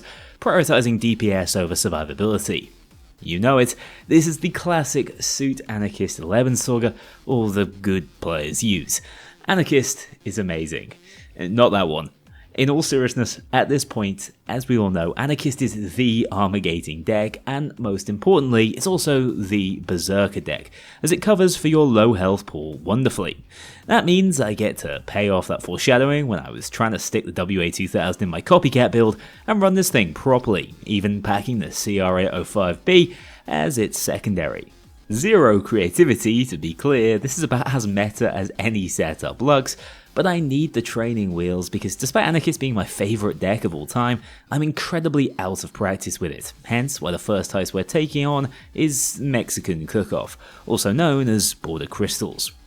I've probably played this mission about 5 times ever, so bear with me on this one, as we also set up a decent enough Zerk using 1 Molotov, although in the future I'm not sure I'm going to bother with this strategy. It's great if you never go down, but less useful when you're dropping by the minute, which I sadly am, especially when trying to desperately secure a Joker. The other reason I mention how rarely I've played this heist is I've completely forgot the spawn locations of the chemicals, as although you can drill open these trucks around the map for more, there should be enough to complete the heist with just placed around the airstrip. That's why it took me so long to get multiple batches moving, not helped by the multitude of downs I'm racking up, as I feel like I'm relearning how to walk with this build. When it's good, it's very good. Grey snipers can clear out entire spawn groups in the bat of an eye, but when it's bad, it's really rough, missing 1 headshot or lacking the required Zerk to hit major breakpoints, and then needing to unload messily just for a couple of kills. My secondary SMG covered for a multitude of sins when it comes to my aim. Unfortunately, the Lebensborg was probably the most insanely ammo efficient weapon in the entire game, but I'm hoping to up my accuracy to higher than 52% and reduce the downs to below 10 on future heists. Unfortunately, neither of those objectives are being cleared on the next one, Border Crossing, the more complete and challenging version of the last heist. The text inside of this one really isn't too bad, you just need to drill your way into a couple of garages and secure some breaching charges, but it is frustrating to play back again if you ever need to restart. Ideally, I'd save both of my medic bag charges for the nighttime segment, but a horror show set of first wave spawns made certain I was already guzzling through charges during what I'd describe as the easy portion of the heist. Still, it was enough to make it over the border with a clean bill of health. Here's where the madness starts though. You need to first locate the escape plane and then start searching the airstrip for the designated loot type, which in my unfortunate case is weapons, the heaviest loot variation you can roll. The key then, in my experience, is to stay on top of snipers, which the Lebensborg is at least excellent at, and stick to the outskirts of this one when searching for the loot, opening up the cages as you go. Here you can see where the watch might have been helpful over Molotovs, as I didn't even bother zerking myself, and some of these gates might have been easier to saw open rather than relying on drills. But regardless, steady progress was made as we ran the cops around the airstrip and attempted to not get bogged down anywhere. Easier said than done though, once inside the smaller storage warehouses, as the spawns start landing in right next to you. Thank God for the 2 pre-placed medic bags I'd say for this section, as otherwise I would have been out of resources within 20 minutes, but instead was able to slowly but surely make inroads into the massive 12 bag requirement. I don't know about you guys, but I genuinely find it easier to aim the Lebensborg from the hip rather than ADSing, but that's probably just a skill issue. Anyway, 24 minutes in, with one final lull in the assault, I was able to scramble the last couple of bags inside the plane. Again, incredibly relieved to have crew AI helping with the carrying, such is the lack of transporter skills. Also, you might have noticed with the crew AI passive, we can tank 1 heavy SWAT bullet, even with Anarchist equip, which means from full HP, this is far and away the easiest Zerk we can achieve, so more reason to drop the mollies moving forward. After breathing a sigh of relief, I always forget that this is far from the end of the heist, with the refueling section actually being almost just as problematic, as it really forces you to hold outside, where cover is solid, but only from one direction. Fortunately, not only do my crew stand tall here, making them hold their ground in front of the pump, which generally discourages the cops from passing by them, the majority of the spawns seem to be fixed from this corner, where I could just freely graze them before they got their bearings. A few incredibly close calls on grey screen had me reeling, likely saved by Anarchist's 2 seconds of immunity more times than I care to consider, but all of that was worth it as we somehow held out for the full fueling duration before sprinting over to blast the gate and open up the escape a marathon 31 minutes in, making this the longest heist of the run so far. 17 downs is kind of embarrassing, but look at it on the bright side, that's 1% higher accuracy than we had before. It's the little things, you know. And in all honesty, Border Crossing might be the peak of difficulty when it comes to these Revival era DLC heists, with San Martin Bank up next offering none of that same challenge or torturous bag moving. As always, we let Almir smash up the front of the bank for old time's sake and get the IT guy to open up the vault access before the cops have even breached the building. I seem to remember this objective getting interrupted all the time back in 2020 when this heist launched. Yes, we're getting old, guys. But the cops barely breached the entrance on this run, meaning we had the perfect timing to head outside and call in the beast parts for this San Martin Megavault. Getting them back inside is the problem, with 3 SWAT vans popping up simultaneously, and Anarchist absolutely awful against them, making me miss my hacker build desperately. Just about made it back inside and dropped a medic bag in time, but that's another reminder of how frail Anarchists can be if you get chained down, and why snipers need to be dealt with through walls wherever possible. Unfortunately, that's far from our final foray into the great outdoors. Need to pick up parts to repair the beast from this van outside, having to balance out the defense of the drill with trying to always hold some parts to fix on demand, else you end up in an endless loop of heading back and forth for repairs.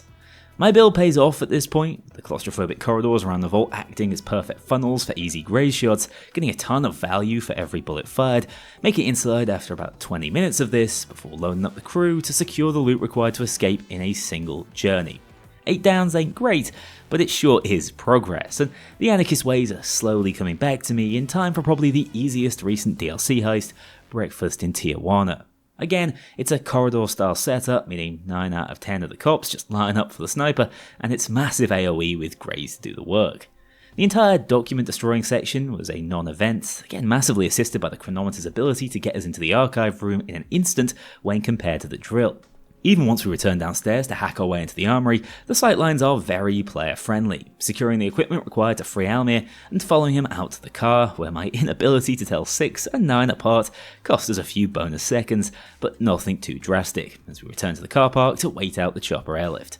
A few lazy downs at this stage showcase the frailties I still have when piloting the setup, going down 2 or 3 times as often as I'd expect with my other 2 active builds, but that trade-off of potential damage often felt worth it, with so many second chances in my back pocket, instantly teleporting inside the armoured vehicle for the airlift escape after roughly 15 minutes.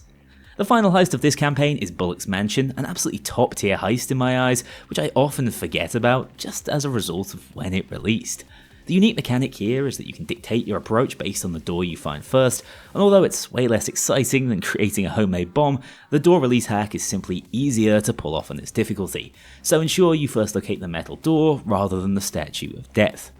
This section again plays into the hands of the sniper player, lining up the cops along the main corridor whilst the crew serve their roles to mostly keep anyone who slips by off the controls. That gives us access to the hidden inner sanctum, where our build choice is further vindicated by these very linear spawns through the glass windows, catching them on entrance to ensure the saw gets through to Bullock's hidden office downstairs uninterrupted. I also like to use this time to locate the mine animals drawn up in these files to avoid getting bogged down once inside, writing quick memos in chat which probably only I can understand, but that's pretty much all you need. This section of the heist was extremely clean, remembering to free the shark to deal with Bullock later, and inputting the correct animal order to finally secure the kill. This was a far cry from the next objective, which is as simple as drilling into Bullock's safe for Vlad, as I totally lost control of the balcony spawns and found myself hitting the ground for continuously overplaying and mispositioning. Fortunately, I had credit in the bank from my earlier performance, still holding both medic bags until now, which meant I was never in much danger of actually failing this one, bunkering down by this one-way entrance to keep my back covered whilst waiting for Bar's arrival, as I'd always recommend you grab the chopper escape in pre-planning. 8 downs doesn't really do it justice, but I'm still comfortable with this performance from Anarchist, definitely my best option when DPS and mid to long range effectiveness is the top priority, rather than straightforward survival. That said, I'm still fairly relieved to return to the effortless power offered by Hacker for the far more close quarters dragon heist, the start of the second major DLC campaign, the City of Gold. San Francisco's the setting, and this quaint little antique shop sadly gives way for a soulless warehouse setting about 3 minutes in. Who said it was just Payday 3 committing that sin? There's not a ton of clever tips I can impart on this one, other than keeping in mind, like with many of the heists released in this era of the game's life, you can often get ahead of the objective curve with a bit of precognition. For example, hacking open the back of the auction room whilst waiting for the drill to arrive. Also, you do need to take that risk and run outside to trigger that countdown to start, but my understanding is that this regular drill drop is faster than the specific one offered by the pre-planning asset you can purchase. With the drill set up and Hacker providing more disruption than you should ever need, I like to control this back alleyway rather than wait by the drill in the hope of stopping the cops from ever gassing out the place. Of course my timing was terrible, and the second I returned to fix the thing they dropped the stink bomb on me, but outside of missing out on an achievement, it doesn't really impact the difficulty of this heist. Able to return with a blowtorch to open up the loot cage, steal the golden dragon and a few timed charges to open up the easier escape route and loot drop, all but guaranteeing a safe end to this one, with the only down I picked up coming within the final inconsequential moments of the heist. Still a massive improvement on some of my earlier performances before filling out my complete build. The Ukrainian prisoner heist is up next, with Vlad apparently captured by the Triad, a perfect opportunity for me to bring out the sniper build again for this wide open 3-part heist. Having worked out where they were holding him while still in the stealth window, this brief hack was the perfect RNG to roll, allowing us to already forge a path into Warehouse B before the cops encircled the place. That does mean they were already abseiling their way inside, which tends to make them a little harder to delete with grays, but I was still way ahead of the objective curve on this one, also getting the 1-pump defib seed, meaning no chance of Vlad passing away before we got him in the skid loader. Again, this experimental era of heist design resulted in far less linear missions than what we've gotten used to up until now, and so the UP heist allows us to choose our own destiny by picking the left or right paths. I do have a preference for this, always taking the left one first, as the spawns on this side of the map feel very predictable, and the Lebensauger can practically delete the fixed spawns with little more than a glance given how close they stand together. That gives us access to the central control room, the first of the major difficulty spikes on this heist, but more of a DPS and timing check than anything else, as the cops struggle to overwhelm you in the maze-like connected rooms upstairs. That's not to say you'll be able to get away with anything, though clipped by some fresh rooftop spawns during the PC hack and forced to panic drop the meds I was hoping to hold onto for the escape. At least I got lucky with the perfect Zerk after healing up to easily hold off this choke point and keep the cops off the computer with a combination of greys and natural bullet pen. Remember, although we have the SMG for dozers, with a solid Zerk, high value targets and a crit, the sniper can do just as good a job of deleting them, and of course spreading that damage to everyone else in the vicinity, holding onto this perfect sliver of HP right up to the escape section after choosing the right side path this time around, which I always find is just marginally faster than heading left again.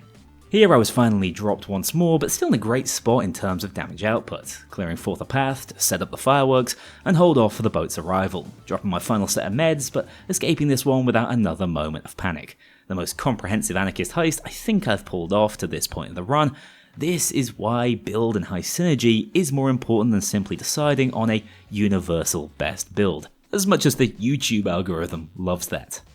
Now, I'd love to say it's just as good for the Black Cat heist up next, but it's not ideal. However, I run it anyway. Yes, you can spawn camp their weirdly predictable obsession with abseiling into the side of the boat, but once they split off, especially towards the casino end, things get very spicy. It also doesn't help that it's been years since I last attempted this heist, and in hindsight, would have been far better off just blasting the vault free the old-fashioned way, rather than messing around with opening the vault normally. But too deep now, I'm starting to massively regret dropping my first med bag on the opposite side of the yacht.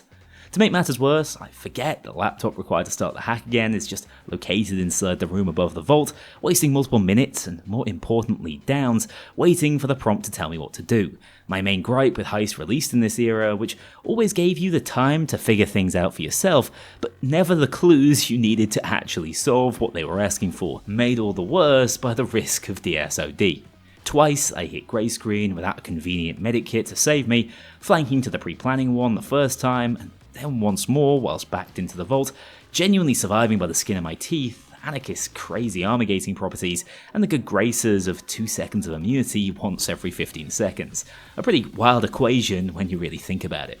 As much as Anarchist makes me look bad, it's also done well by me in those heart-in-mouth moments, as we somehow start moving the loot overboard, another objective I could have skipped out on had I just stole the whole thing in one go. The strategy I've just remembered though of chucking all 12 of the bags outside the vault for the cops to move for me is fairly effective in saving us from repeatedly having to push out of the single entrance, as they'll only take the bags as far as the middle of the boat courtyard, actually closer to where we need to throw it over the railings. With this assist from the cops, I was able to start closing this one out, using up all charges of the pre-placed medic bags in the process and just burning the rest of the loot rather than spending more time securing it. That just leaves the escape on the foredeck, where we need to set up a Payday-themed incendiary SOS and simply hold out, actually finding a place to put my back to the wall to avoid the damage from all sides that had been plaguing me back inside the casino. A few minutes later, and 32 in total, by far my worst performance of this entire run was finally finished, ending with a whopping 21 downs to my name. That's pretty much every medic bag charge available to me, plus one used up. An absolutely shocking showing, but we really don't care. A DSOD clear is a DSOD clear, and although I'd warn against using Anarchist for this map in the future, and probably suggest you go for the alternative C4 approach on this one, I'm just happy it's out of the way for now, finishing up the City of Gold saga with Mountain Master. Again, pre-planning is half the battle on this one, with the Thermite pretty much my go-to to make the second half go by much easier, as cool as it might be to ram the car through the doors instead. After the poor showing on Golden Cat, I'm back to Biker on this one, already needing its frames of immunity to save Jimmy from a Cloaker-related stint in the Slammer. That travesty avoided, the first security hack is a matter of clearing the garage spawns, whilst any stragglers funnel in through the kill zone that is this doorway. It's a minor detail, but as we'll never be back down here, surviving to the second floor without hitting the deck is key, leaving me with a full suite of healing options up in the penthouse. After that dramatic entry, the level designers were really going for it with the rule of cool at the time. We can basically skip the drill objectives thanks to the espionage pack again, and set up the Thermite on the door. It's probably not the wisest location to hold out at, but I found this corridor to be surprisingly perfect for this build, funneling the cops I need to put in the ground to ensure I can trade into them pretty much indefinitely, going down only once at the hands of a Cloaker. Yufu Wang, the triad boss, is no small matter though, with Bloodthirst melee often the best way to go, but without Berserker augmenting it, I still wasn't hitting as hard as I'd like. The second major benefit of the watch comes in here though, as we can open up the armory, meaning no holds barred on the ammo front, unloading into one of the few damaging spots he has, and finishing him off with the pickaxe. Not a picture perfect way of getting this one done, but these DLC bosses are no joke, so just aim to get them in the ground however you can. Doing so in decent time means the rooftop doesn't get flooded with underlings, giving us space to call in the escape before heading back downstairs for the 4 required stacks of gold, secured in a dumbwaiter of course, to make this one worth our while. A really solid heist that definitely feels made for this setup to dominate, with its high density spawns but relatively player friendly engagement zones, letting you pick your angles. Next up though, as good as Bullock's Mansion and Ukrainian Prisoner are, the Texas Heat campaign for me really took the cake back in 2023. It started middling, with Midland Ranch, hence the name, but there's still plenty of fun to be had here. Again, choice was the name of the game, something we were positive would carry over to Payday 3 at launch at the time. It's the illusion of choice on Death Sentence though, as I'd say going left towards the weapon sheds is the absolute dominant strategy as the more tricky and time-consuming objective. You might as well take it on at your most prepared, with the element of surprise to get ahead of the spawn curve.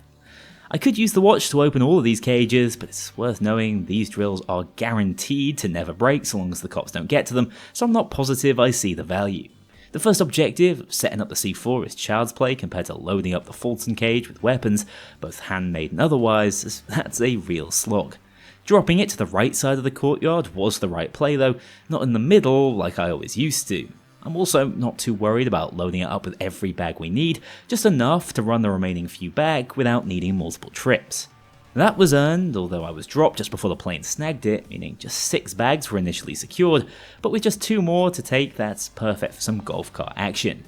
When they added these things, we went crazy for them. In truth, they're a culmination of several years of trying to craft the most floaty driving system in gaming, and finally succeeding as they're all speed, zero traction, except unlike Bowser and Mario Kart, these bad boys accelerate too. That's the back of this one broken though, just needing to C4 through to the main ranch building and complete a couple of drilling and hacking sections, which as we've seen from recent heists is the bread and butter of all 3 of my active builds. When asked to stay inside and hold F on a single objective, that's when I really shine. No idea why I ran out to pick up my second down in this run here after already standing in the heist end zone, but we don't care for stat padding in this household. That's still an absolutely fine clear of a potentially problematic heist. Things again heat up slightly on Lost in Transit, where the aim of the game is to get these initial objectives out the way before the cops get a chance to be a nuisance. I didn't even know the explosive truck could spawn here, but not a massive time loss, and we make that back easily by using the watch to make it inside the office and secure both a blowtorch and the intel on the train cart we're breaking into.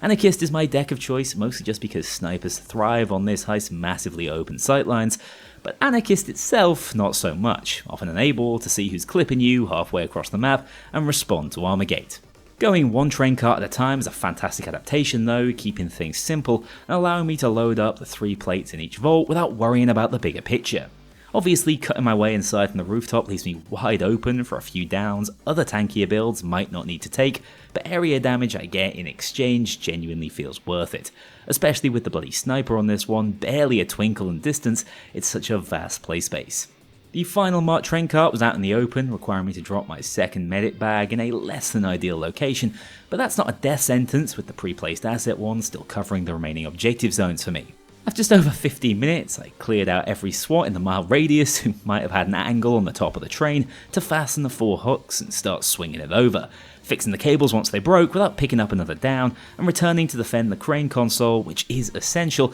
as this part is against the clock, another mechanic they experimented with during these later campaigns. But placing the train down on the open rails with a minute and a half still to play, firing her up and making it out of this one with a respectable number of downs given just how easy it is to get picked off on this heist. And next up, Hostile Takeover. They really went for it with these heist names by the way, a true experiment of a mission that has no required objective order, although it does have an optimizable approach if you don't want a messy escape. For me, I start in the main office building as requested to get my hands on the blackmail files. This is the simplest combat zone with cover everywhere and very predictable spawns, but there's also a bit further away from the other objectives.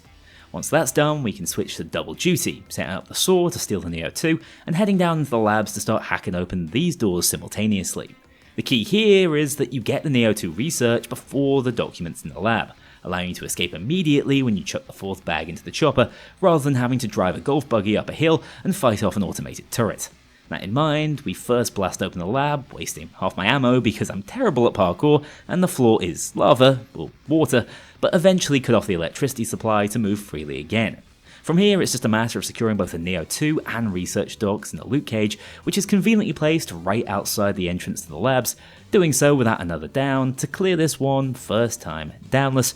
I suppose the problem with giving many options is that weirdos like me optimize the variety straight out of it. With that though, Texas Heat is almost in the bag, with only Crude Awakening left to go, one of the few death sentence heists that I've already provenly beaten on this channel, although that was with plenty of Cray assistance looking back at it. That in mind, we're going back to Hacker for this one, as although I understand the chronometer could speed up the first half of the heist, and I'd love a bit of melee damage for the final boss fight, the most important thing here is that we have a way to stay alive when I arrive at the pipe puzzle, a coverless, complicated objective that has been the death of many a heister's DSOD dreams. And with how much easier the first half of the heist is comparatively, I'm actually quite happy spending longer in this relaxed environment, drilling open the door to destroy the server without a down to my name.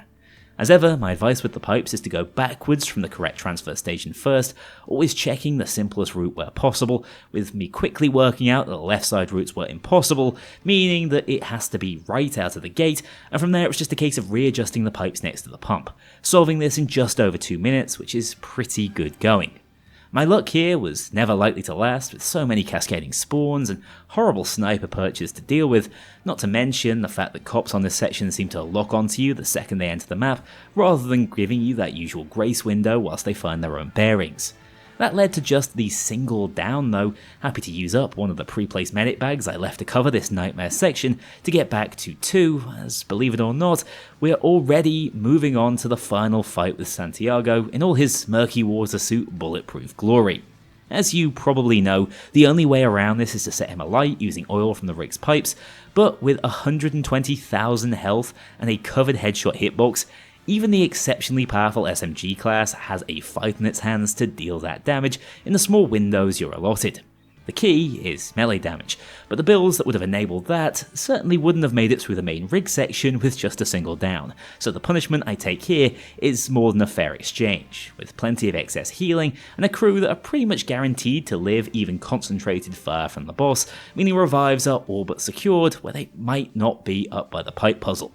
Thank God they left ammo racks here though, as I must have gone through 6 or 7 fully loaded mags before he finally fell. But spawns in the area remained slow, meaning I could just twist the valves upstairs and blow this oil rig sky high. The escape was frantic, but again is another reason why Hacker reigns supreme, stun-locking almost every scripted cop spawn intended to slow me down, making it back to the rib and across the open sea to clear this absolute epic of a heist, the last one Payday 2's ever seen, at least for now. That was a fun 12 heist detour, but back to reality, I'm going to start cleaning up some of the easier DSOD heists that I'd previously avoided whilst lacking a full build. Starting with the Diamond Store, a stealth classic, but in Loud, a silent killer. It might not seem at a glance, but this heist is so tricky I might have understated it, rocking Hacker but wishing I had something even more substantial on attempt 1. Moving 14 bags is no small feat on any heist, but strangely there aren't many as open and coverless as this one, with basically any escape spawn demanding you run out in front of either a dreaded SWAT van turret or a sniper, and with the cop spawns cascading down the middle, it's very hard to get any respite from the action. Forced to drop both my medic bags to cover the security room and escape van, but it wasn't long before the bags were getting displaced by the cops and I was drastically short on charges. Bearing in mind, this is one of the few heists in the game without access to deployable assets. After a hard fought 10 minutes, eventually taking out the SWAT van causing me so much heartache, I only had 4 bags left to secure, but hit grey screen for the final time out by the middle of the road, going down for good a few seconds later at the hands of the sniper taking pot shots from a different postcode. Going up more than a down a minute is rough, and exactly why this heist in Loud shouldn't be underestimated. Unless you get the rear escape van, it's gonna be torture, although at least in attempt 2 I rolled the side road spawn, which has only one sniper overlooking it. I also took the time to deal with the turret early into this one, choosing to trade it down to ensure it wouldn't be plaguing the rest of the heist, as I'm safe to do so once already on the ground. Even with it gone though, this still feels like my bogey heist, finding ways to be asphalt no matter what the heist status, again forced to make relay runs back out in front of the store where the open space is my nemesis, falling a total of 9 times on this baby heist really, before one final ECM covered sprint to the exit, not looking back at this one anytime soon. Honestly, just stealth it if you're playing through at home. A heist I can actually give advice on is up next though, as Brooklyn 1010 is the poster child for sniper anarchist setups. Not only does it always give you options against the cops spawning below you'll need to take out to progress the objectives, getting them as they spawn in from behind cover, it also deletes everything in the first 2 sections of this heist as the long corridors it takes place in might as well function as aim trainers. The sooner you get rid of the gangster spawns the better, as that's what moves Sharon around the heist, but don't forget to get the drill on the cage to secure the briefcase before leaving. The chronometer is also a nice bring here, as it gives you instant access to the ammo cage, which isn't overly valuable for this build, but that does also guarantee you a crowbar and means you won't have to check the many potential spawns it can have. Resource conservation is also key, bearing in mind it's not possible to ever backtrack here, which is why I was doing a decent job right until the end of this section, forced to drop the first of my 2 medic bags to survive this onslaught and go back for the briefcase. Down by the escape, things get a little harder for Anarchist, especially as I was too slow to save Jimmy from the Great Beyond, meaning the final holdout with Sharon is a lonely one. I think the key would have been to move more decisively here and get the cars out the way early on, but I instead retreated to bunker down with my second medic bag after falling to grey screen once more. This only served to up the risk as I got caught on the car door rushing over with immunity, but at least fended off the next set of spawns for long enough to allow Twitch to drive in, facing off with an endless assault for longer than was wise, but not overly punished for that hubris, healing back up one final time, removing this dozer from the map, and finally making the sprint out with 10 of my 12 downs coming in this heist's closing moments, hence why managing those medic bags is so crucial.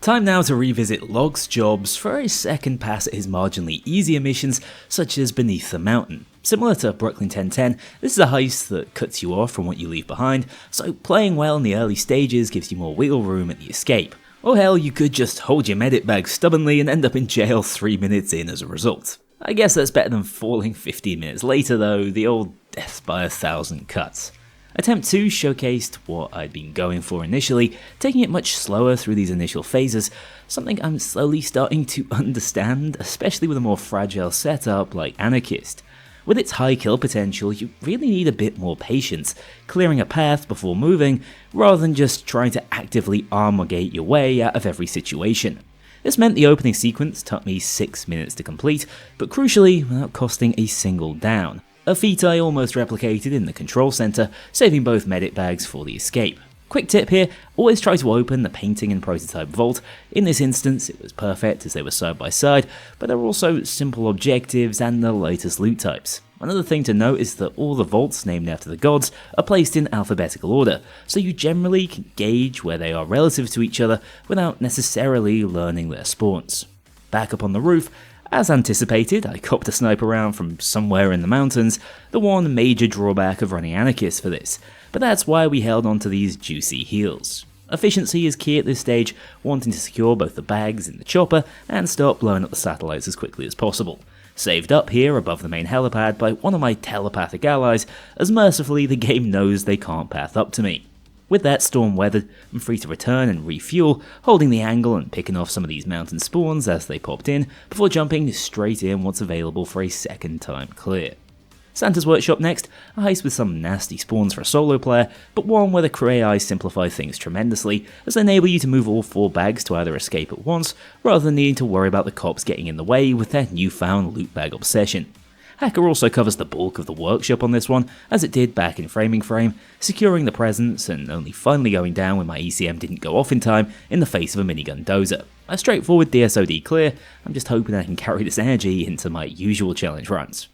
You might notice a theme with these heists we're taking on now, generally being quite open, where the dreaded heavy SWATs thrive. Aftershock isn't a complicated heist, but those 225 units have a field day here, hence why I've put it off for this long, leaning on the slightly inconsistent gating potential of Copycat to stay afloat. Defensively, this was the play, but from an offensive perspective, I could have really done with a longer range weapon, with Anarchist potentially a better fit, especially when the snipers spawn late as they did here. As for tips, given how exposed you are when driving the truck to pick up the safes, you really should take them as far as possible on foot, generally to the train if you can. However, with the van spawns I rolled, seeing as I can toss these over the bridge to the side of that train, it's easy enough to go for the direct pickup, but any of those spawns out by the underpass are probably worth moving by hand. You can witness the danger of doing it this way firsthand, with cover fairly sparse, resulting in a couple of downs I'd rather not take, but you can make those trades somewhat knowingly when playing solo if it helps you force an objective through. I'd just recommend a slightly more cautious approach when taking it online. Anyway, I avoided any more downs whilst delivering the truck, choosing my usual strategy of holding out in the train for Bale's arrival, rather than in the more intensely trafficked construction zone. That might actually be the wrong approach on Death Sentence, where the run back is tougher than the holdout. Outside of Hacker, with the Jammer up, and probably Kingpin, which Yelwonkk can't even access by the way, hence why it's omitted from this run despite being one of the best decks in the game, Biker Copycat is probably as good as it gets when it comes to trading into damage and staying afloat, but I still racked up 3 painful downs, making my way back to the escape, something I might have avoided if I just stayed in the building from the back rooms. After burning my own souls off on Undercover, you can see why I don't bother zerking myself most of the time. This is another of those sniper paradises with a set of corridors to mindlessly shoot down and get tremendously over-rewarded. RNG is the name of the game here, as depending on where the limo falls, you're going to have a very different experience. Anything off the roof, despite Bane having to go at Alex for it, is ideal, getting the staircase on this particular seed, which is my personal preference. Some builds can handle the open air and sniper pressure, but as good as Anarchist is for the rest of this heist, that could have been a nightmare. Spawns are rough on this one, with the taxman getting tied up on the ground floor, where you need to deal with both the long corridor, open windows, and proximity to the left side staircase, meaning the interrogation room is often flooded to the point at which Graze feels amazing, but there's often enough stray bullets flying around to catch me armorless. Even so, with how this heist is connected, even with my first medic bag placed a couple of stories away, it's simple to navigate your way around the cops bunching up to stay topped up. With a second bag downstairs, I have to admit this showing has me feeling like I've slightly regressed when it comes to those Anarchist skills I'm attempting to refine, but with one final struggle to get back into the room and complete the hack finally out the way, this humiliation ritual is at an end, making my way back upstairs, ensuring I didn't get sniped immediately, and flanking for the quick getaway. 50% accuracy, 11 downs, it's like I'm back on border crystals all over again. That in mind, I wanted to knuckle down with Anarchist for Panic Room next, another heist that benefits from plenty of area damage and some decent long-ranged options.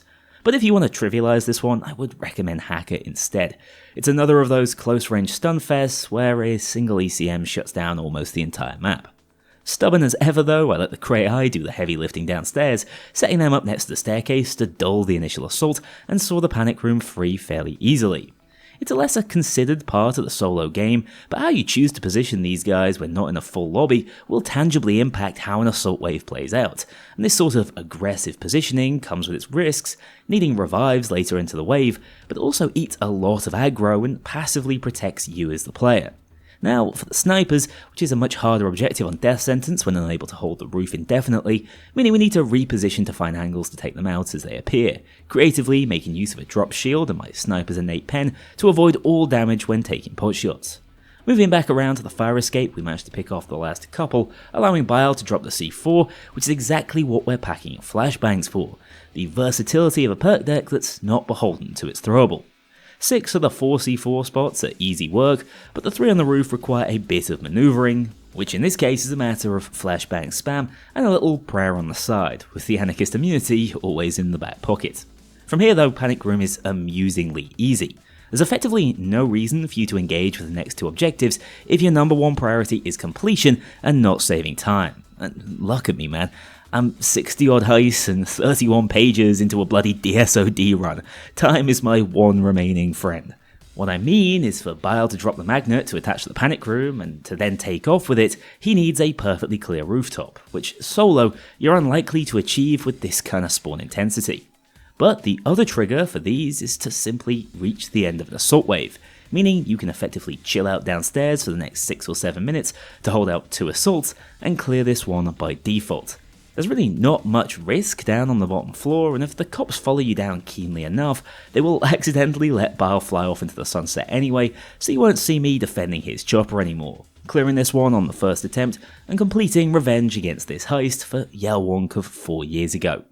Back to the butcher's jobs, all of which are at least moderately difficult, Scarface Mansion is somehow probably the least problematic, which is saying a lot when this is another poster child for the wow, what the hell was that kinda down. Whilst I've been avoiding bugs, I did leverage one on this heist somewhat absent-mindedly, as if you have the quick interaction speed from the crew AI, you can interact with this laptop twice so rapidly that it doesn't register the need to cut open the power boxes, meaning this hack goes uninterrupted, a nice trick to know if you're struggling with the outdoor section. After that, burning the paintings is easy, especially if you remembered to grab the gas tank already, setting us up for one more spike in difficulty as we need to head back into the wilderness and drop some cars into the ocean. When the spawns start hanging around on this roof, you will find yourself taking almost lethal damage from all angles, needing to reset and come at this one from a different angle myself to drop the final supercar directly through the mansion roof. The ceiling turrets are nothing on the usual SWAT variants, setting us up for a rather anticlimactic face-off with Ernesto Souza himself,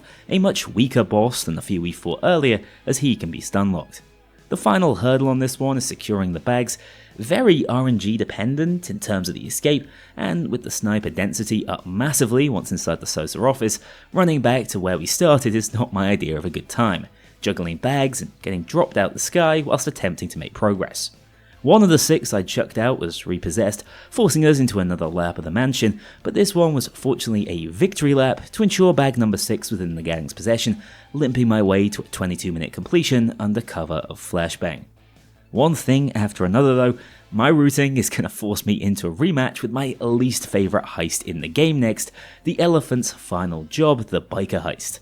At least I've got my reps in on this one in the past, meaning I have a pretty decent idea of what must be done. As with so many of these heists I've covered, RNG plays a big part, with one of the core defense objectives heavily dictating the sort of build you can get away with. If the biker doesn't move towards a truck at the far end of the compound, you are in for a miserable time at the hands of a certain SWAT van.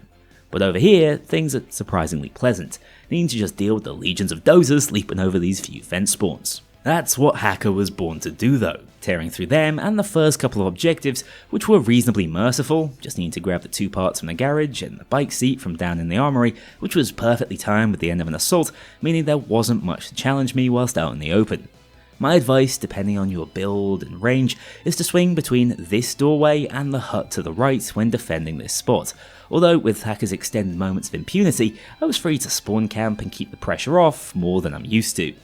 Although Chains and Sangres attempted to throw this dream RNG seed for me, Hacker really doesn't need Inspire to secure brazen rescues, so we truck onto the ideal final bike-related objective, needing to simply pick up the Chrome Skull from inside the clubhouse, an ultra-close range setting which Hacker absolutely dominates, waiting out the drill without complaint, when the alternative could have been trekking back over to the garage and dealing with all its nightmarish spawns and sniper overwatch. It's still very doable if you do roll that RNG, but this is undoubtedly the preferred outcome, grabbing the skull after a couple of minutes and positioning myself to immediately flee with the bike the second it was lowered down, still hanging on to a whole medic bag, which was not how I saw this one going. This is the luxury of a high kill per minute build if you're one of those focus the objective evangelists I sometimes see on the Reddit threatening to kick their teammates for not cooking meth like good little drones. Speaking of drones, we're off on day 2 to steal a helmet that can apparently remotely control them. I would have gone away with it too if it weren't for my crew going on strike during attempt 1, assumedly for not playing the objective enough. No idea why they just don't cooperate on this heist, but the same thing happened on attempt 2, meaning for once I need to do this one alone and crucially downless, something that looked unlikely after the biker boss took seemingly an age to put down by the time I got there. But in my favour, this very linear close quarters heist is a bit of a layup for hacker builds, able to incapacitate most of the pursuing cops on the train, whilst also having all the usual movement speed a suit setup provides, letting Sangres go into custody as penance for his refusal to help, and completing this day completely downless. From one heist I've played far too many times, to another that's barely registered in the past, the Alesso heist is paired opposite Counterfeit on the story mode, which is usually an easy choice in Counterfeit's favour, hence why I'm a little clueless in attempting this one. Fortunately I did clear it early this year during the 2's only run, meaning I at least remembered you have to start this one off with a hack, rather than searching through the storage rooms immediately. That hack on the downstairs security room didn't make a dent, with a fair few Alesso holdouts under my belt, which this one felt no different to. The process of then getting my hands on the C4 to place into the vault was actually fairly helpful in spreading the pursuing cops around the map, as this multi-story arena is one of the more expansive heists in the game, despite taking place entirely indoors. That meant by the time I returned to the basement, fiddle around with the forklift truck, things were fairly quiet down here, resulting in one of my least favourite objectives in the game, given how fiddly it is to line up, actually going by quite smoothly, which takes us on to one of my actual favourite objectives, controlling the pyro up in the sound booth. Despite being in a constant state of tension and panic, knowing that if I got down during the brief window I have to push the right buttons, I'd have to do it all over again from the start, I really do love the crescendo of the music paired with the increasingly erratic objectives as you have to put out literal fires up here. I mean, it wasn't as if I was lacking for damage, with Hacker again showing us why it's probably the dominant build of the 3 I have on the go right now, earning the Dance Party trophy for 25 kills in 25 seconds with an SMG earlier into this run, despite the elevated health pools of Death Sentence, a sign of its sheer power. With the C4 explosions covered by Alesso's dulcet tones, what's left is to cut open the vaults from below, a marginally less fiddly task than planting the C4 in the first place, at which point I recommend you chuck them into this chute which goes directly into the lobby, where you can then zipline the bags up to the escape container. Unlike in 2's only, there are actual cops hanging around to move your loot away on DSOD, which is where our ability to ride the zipline ourselves comes in very handy. Safe to jump down again if you land on the popcorn store.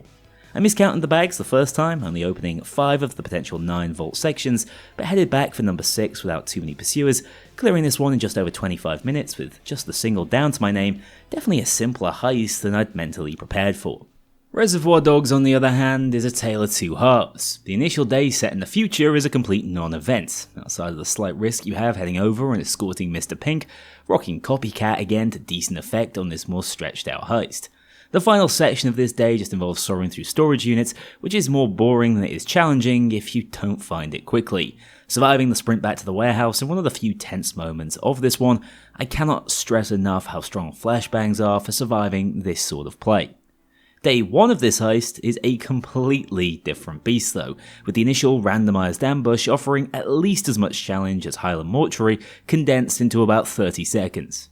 Whilst Hacker is ideal for repelling this, my old nemesis, the SWAT van turrets, have returned, with 2 spawning at the crossroads and again forcing me to flex those judge muscles. These aren't too much of an issue for the first 80% of the heist objectives, but come the time to move the loot bags, they will hinder progress, and it was honestly a mistake for me to not focus them down as soon as possible. Even without them pinning us down, there are plenty of other dangers to keep an eye on during this heist, running the liquid nitrogen back and forth through a coverless strait, which of course cost a few downs, and then holding out next to the vault where the spawns are pretty ruthless and push from all directions, meaning cover is often transient. My advice would be to hold out around the choke point near the vault lobby, especially whilst waiting for the C4 to drop. Hacker is ideal for counteracting the vault ambush seed I've rolled here, meaning we've reached the dreaded loot transport section of this one. Again, hindsight is 2020, but I do believe with Crew AI, the correct approach would have been to load these guys up with bags before moving on foot from the ground floor, rather than trying to ship all bags across the top floor zipline and having to babysit them from across the way. My attempts at this strategy were short-lived, falling when attempting to secure the diamonds before getting horrendously pinned down by the aforementioned turrets and their bulldozer friend. I was willing to trade lives if it meant the end of this suppressing fire, blowing up one of the two from a reclined state, but just about surviving the sprint back inside to heal up, having already placed both medic bags within the store itself. Thinking I could just play around the one remaining SWAT turret was also a mistake, needing to drop it shortly after from a now familiarly grey screen, but with those DPS sponges finally out the way, I was free to make the sprint I should have initially, safely along the pavement. There was still enough time for this dozer to jump scare me with the reaction time of a god, giving me a final fright with so few healing resources left in the tank, but not enough to prevent a simple sprint to victory, racking up 14 downs in the process, the most punished I believe this hacker setup has ever gotten. Plenty of time to humble it further though as we skip onto Birth of Sky, this late in the run by virtue of being one of the most open heist layouts in the entire game. No rooftop is safe, and this one really is the perfect example for anyone arguing for the addition of bullet damage drop-off on this difficulty. At least dodge allowed me to survive the parachute section for once. Attempt 1 made it to the second money pallet, having a nightmare activating the prompt from lock and already on death's door just 5 minutes into the run. Greed is what secured my place in custody, probably being better off dropping my second medic bag here rather than sprinting downstairs, but greed is the dodge player creed, and the idea of not having any heals for the final sewer section did not appeal. Attempt 2 was much the same, just drawn out over a total of 10 minutes, forced to drop medic bag number 1 on this terribly exposed warehouse rooftop, thanks to getting repeatedly sniped from another district, scrambling to get back up there once again, dropped a grey screen, and again punished for that hubris by some unknown SWAT living in total ignominy.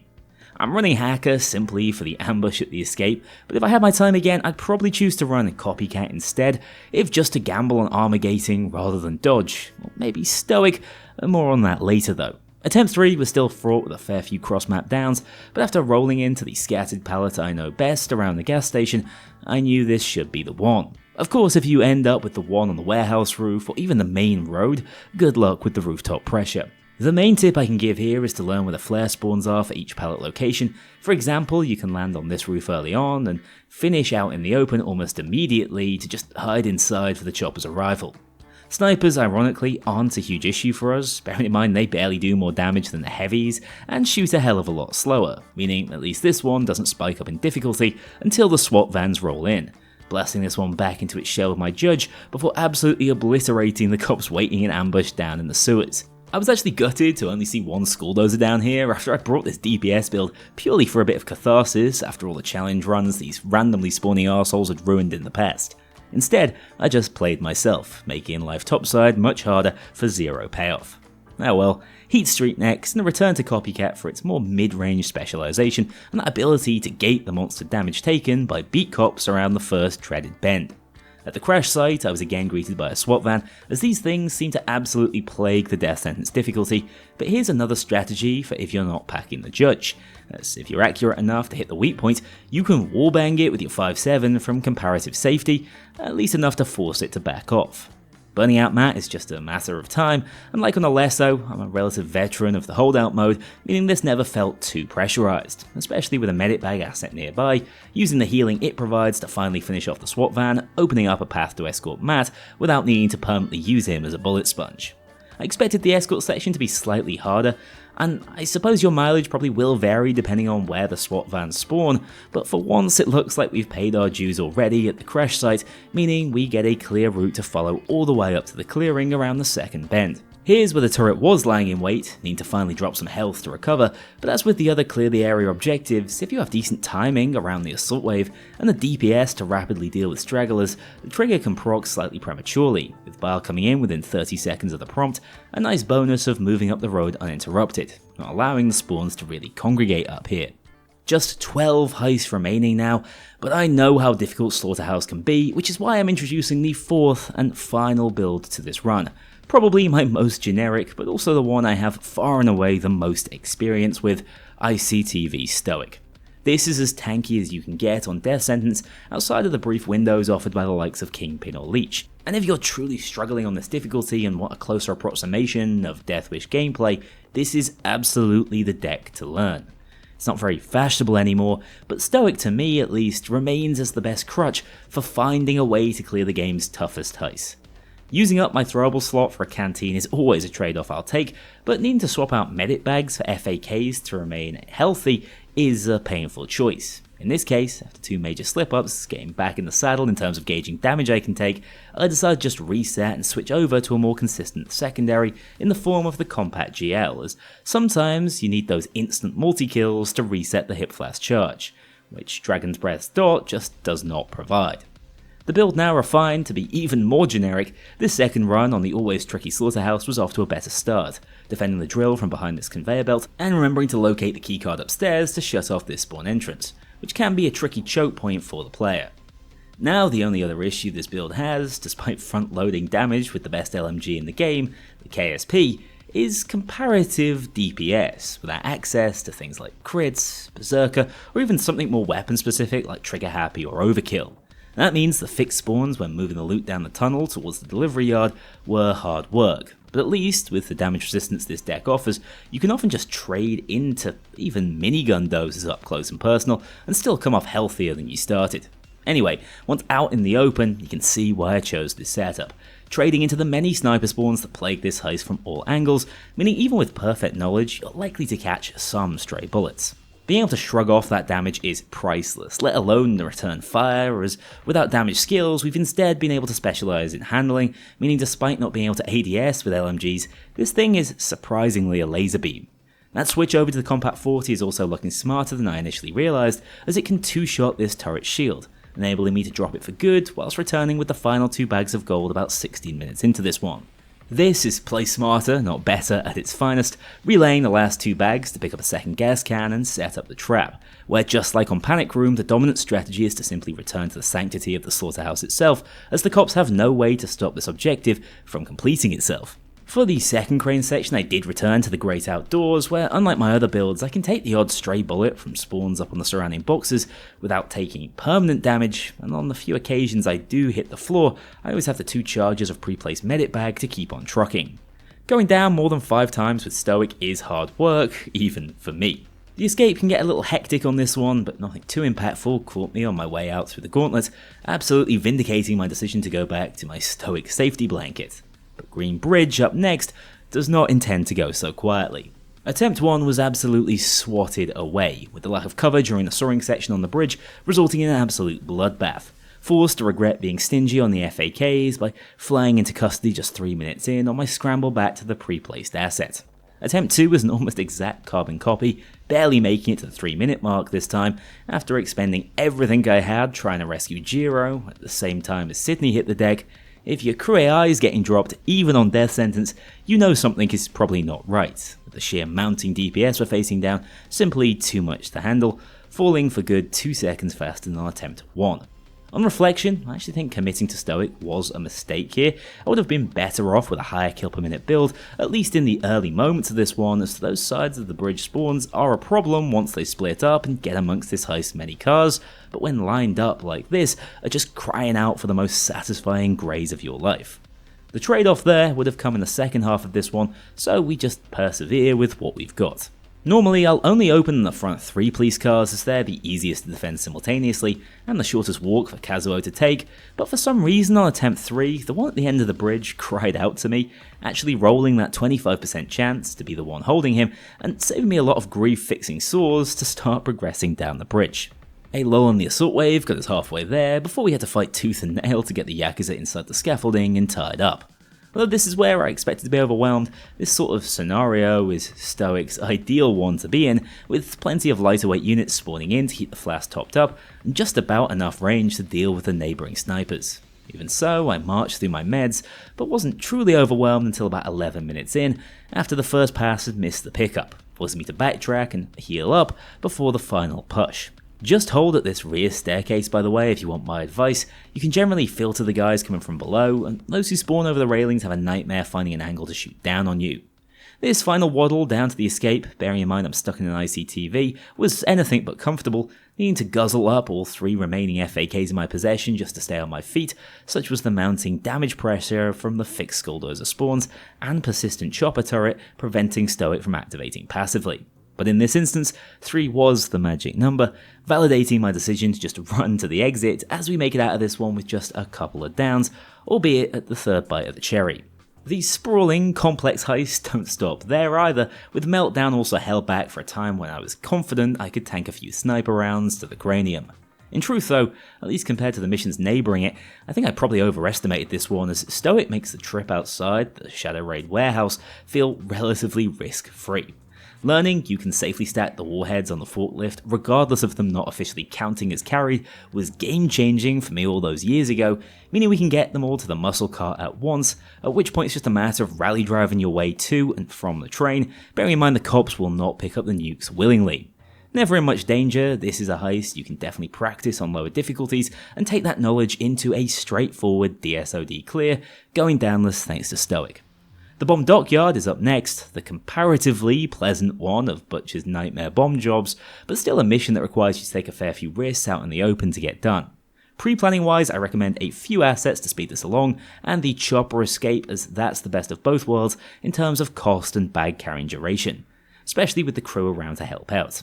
This PC hack, like Framing Frame before it, is one the cop AI is fairly solid at powering down, but as long as you deal with the snipers on the opposite roof to whichever PC spawn you rolled, there's not actually much risk of going down with Stoick, simply wasting a lot of time instead. This pre-planning combo also doesn't come with my usual safety medic bag, so when I slipped up whilst waiting for the ship to get into position, I was a little bit concerned this attempt could go out with a whimper. But once on the other side of the docks and drilling into the Moretta, all the pressure the cops had built up sort of dissipated, funneling along one hallway, which is the KSP's bread and butter. With a full crew, the 4 bomb parts are easy to carry back to the chopper 50 or so meters away in a single journey, limiting our exposure during the final section of the heist, and clearing it fairly painlessly for this late into the run. I wish I could say the same about Henry's Rock, usually the final loud only hurdle on any challenge run, but here with the added pressure of death sentence. With 2 of 4 possible RNG objective variations, you are absolutely praying to see anything on the left side of the lobby and nothing on the right, which by some good fortune was the case for us here. First rolling the archives, which is a simple case of finding 3 hieroglyphs in the correct order and using them on this chest behind a drillable door. The spawns in this room can get a little out of hand given it's tiny, but compared to either the weapons or science lab, this is child's play. Then, with the computer lab up next, we rolled the jackpot, a room full of cover with an automatic hack defense style objective, a dream from my perspective, getting the chance to head back to the entrance downless and with half my healing resources still to play. Obviously, I don't have the DPS to try to destroy these turrets by hand, but these hacks in particular don't need a ton of defending, instead just finding my favourite set of barrels to hide behind to wait out the countdown. However, that good fortune earlier in the run had totally warped my perception of how hard I was to put down, eventually losing patience at the jaws of the compound and just rushing through to place the flare. Although I was free to reset the medic bag back in the lobby, pushing back through the now incredibly bunched up assault wave was a nightmare, unable to do so even after the fade in the assault wave, as one slow as hell minigun dozer had taken a position of a barely mobile turret. Another ill-conceived sprint outside was repelled by this new set of spawns with the fresh assault, and having used up all my FAKs getting here, I was without healing for the final artifact secure. Missing my throw, and somehow chucking it out of reach below the helicopter.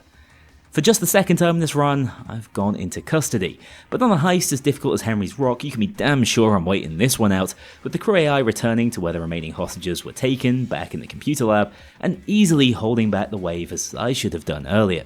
The problem is, You respawn where you were taken into custody when playing solo, which means I was dropped in naked and afraid, and most importantly alone, right next to the bag I chucked out of reach, falling to the ground yet again within seconds of my return. But once more, the crew AI showcase why they could probably complete DSOD on their own if they could interact with a few objectives, as they make the sprint back on over for the revive, with perfect timing for me to calmly move around the chopper this time and recover the lost artifact. Clearing this one with a whopping 6 downs, which is way below par for stoic builds, and showcases just how quickly you can capitulate on this difficulty with a few bad decisions. Still, a W's a W, earned or otherwise, meaning we move on to the White House, a tricky heist where these runs traditionally end. Here though, it's just a prelude for the torture to come. Going loud out the gate, let me get a feel for this return to hacker again during the wirebox hack. It does make more sense to stealth this first section if possible, but let's be honest, if all you care about is the easiest possible clear, you're absolutely just stealthing the entire thing. Once inside the West Wing, Hacker is really on top, covering most of this section with a single pocket ECM, which also goes a long way to interrupting the cops as they try to switch off the power for this drilling section. The positions you take up really depend on the build you're running, but as I've hopefully showcased on previous heists, Hacker really breaks the positioning mold, working better for players like myself who simply can't sit still. This bloke, on the other hand, is unlikely to sit again after a perfectly timed Judge Shell sent him into the very foundations of the White House, the only fitting end for shield marshals if you ask me. Everything prior to the POC is a matter of conservation though, in my opinion. Needing to hold your medic bags at least up until arrival here, so intense are its spawns and so devious are the RNG rolls, with gas and most impactfully rooftop turrets showing up to shepherd me away from the objective. The difference this time around is I have the DPS to halt most of the ground floor cop spawns in their tracks, not to mention blast the rooftop turrets out of existence from their slight blind spot underneath, clearing the way to secure all 24 pardons and move on to the final defense section back up the landing. With a medic bag still held in reserve, this was more of a formality than anything else, dropped a couple of times during the wait for Locke's arrival, but nothing like the agony I'd experienced previously during the Hitman run. A sub 30 clear with over 500 kills to my name. Please just ignore that number next to it. Now, before we enter the meat grinder gauntlet that is Bomb Forest, Lab Rats and Goat Simulator, widely agreed to be the hardest DSOD heist in the game, we first need to go back to the gimmick heist that is Safe House Nightmare. But thankfully, I have a carrot video from like 4 years ago to learn from here, as I have zero recollection of how this heist is meant to be played. I'll be yoinking the bones of his Pistol Anarchist build for this one, which aims to deal as much damage as possible with Crit Berserker, helpful up against the Headless Dozers. But on attempt 1 of drilling the safe in the old safe house, I found it was never the Dozers that were the problem, it was the bloody Cloakers. These guys are so disruptive and tricky to kill without body expertise on these auto pistols, they were responsible for comfortably more chaos than the Dozers, who are more so the workhorses we need to land the finishing blows. After just over 4 minutes of whatever this was, I was put down for good, still a couple of minutes off, even getting my hands on the cashbacks. However, as this run back and attempt 2 showcases, I was just using the build wrong. The real star of the show here aren't the Igors, it's the 5-7 again. For whatever reason, possibly because this heist predates the wall penetration mechanic, they built the original safe house out of paper, meaning these things can hit dozers all around the map with total impunity. Pair that with Bullet Storm from my ammo bags and a light dusting of some of the most damage you can put down range per second from the Akimbos whenever I have to actually move out in the open, and you can see why top players say this heist is just a matter of getting the build right for it. I'm still a total rookie at this heist. Within 7 minutes on the run back, the Thermal Lance had done its job, and although chain cloaker kills set me back, I have the DPS to clear the map once more, using up my Jack of all trades medic bag to heal up and start moving the 4 required bags of cash to the 2nd floor, an area which the Dozers really struggle to path into. Going down on the way up was far from ideal, leaving behind the final bag dropped by my crew AI, but after saving the first 3, I still had the damage to push down a final time, clearing the 12 or so Dozers who'd arrived in my time away to secure that final bag, wallbanging the remaining obstacles blocking my path, and forcibly completing this one with 17 downs, half of which coming from Cloakers. Also, 24 Civ kills is pretty damn impressive from a single heist, owing to the random event where they spawn directly into my bullets. So with the right setup, Safe House Nightmare should really be a surmountable challenge to those of you seeking the DSOD mask as well. But what about the more organic difficulty of the headache-inducing Bomb Forest, which is not the only one that's going to be on tilt shortly? Well, half the battle here is actually the pre-planning, with the chopper escape, despite its cost, absolutely being the go-to in my opinion, especially when I'd much prefer to have to wait for Bile to return with more water than have to defend a pump out in the open for some reason. Splash most of your favours here and just drop a couple of bonus modit bags in my experience, and you'll be setting yourself up for success. The other top tip I can give is to open all the carriages and drill them as early as possible, as this is another heist which features drills that don't need fixing as long as they're not interrupted. Locating the C4 can be much harder the later you leave it, so it is good to prep for that first assault break. Finally, you've got to learn the positioning of the train carts, and more importantly, the angles you can scale them from. Similar to Lab Rats, which encourages janky parkour, you can use the tilt in your favour here to jump spam your way up to the top of objectives, rather than relying on carrying around ladders. If you keep all that in mind, this heist really turns into a mission based around survival. So long as your build can keep you alive for 15 or so minutes, you're guaranteed at least a shot at the escape, as most objectives complete themselves. That's why I went with the tried and true stoic method, holding a position to the right side of this train, which can only really face spawns from above or below, with the carriage covering the other side and the rock face behind me actually being completely safe. Although it wasn't cheap in terms of FAKs, this approach secured me entrance in about 17 minutes, at which point we get the chance to benefit from the chopper coming in to pick us up, no more than 30 meters from pretty much any of the RNG vault spawn locations. Although his arrival came mid-wave, I decided hesitation in this heist was just going to cost me more key FAKs, which I needed to cover the exit, forcing the bags on my AI's back again, and manhandling them inside the chopper, somehow managing a very low cortisol first time completion of this infamous heist, just a single down to my name. A fairly replicable strategy in my opinion too.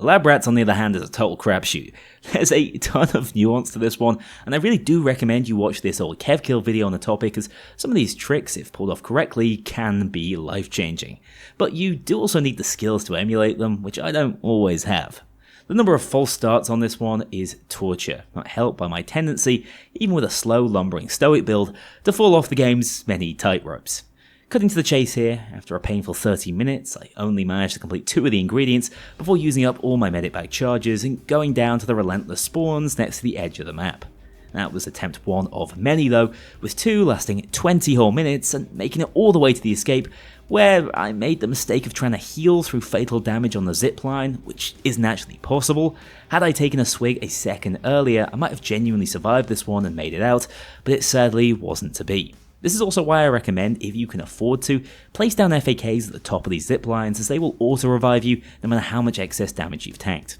On attempt 3, I straight up forgot which chemical vat I was meant to be adding to, blowing up the entire map, mercifully just a few minutes in, and on 4, I proved I'd learned very little from my previous zipline mishap, just about getting the crew AI rescue from here, but finally going down for good a few seconds later, just meters away from the medit bag charge that would have saved me. I did attempt a hacker run next, as movement speed is solid here and the ECMs can shut down a lot of spawn points simultaneously, but as this one stretches out over its duration, it always feels like someone has a shot on me who's way outside of its range, with a rare full crew wipe showcasing just how much DPS potential the cops on this one have if caught out in the open.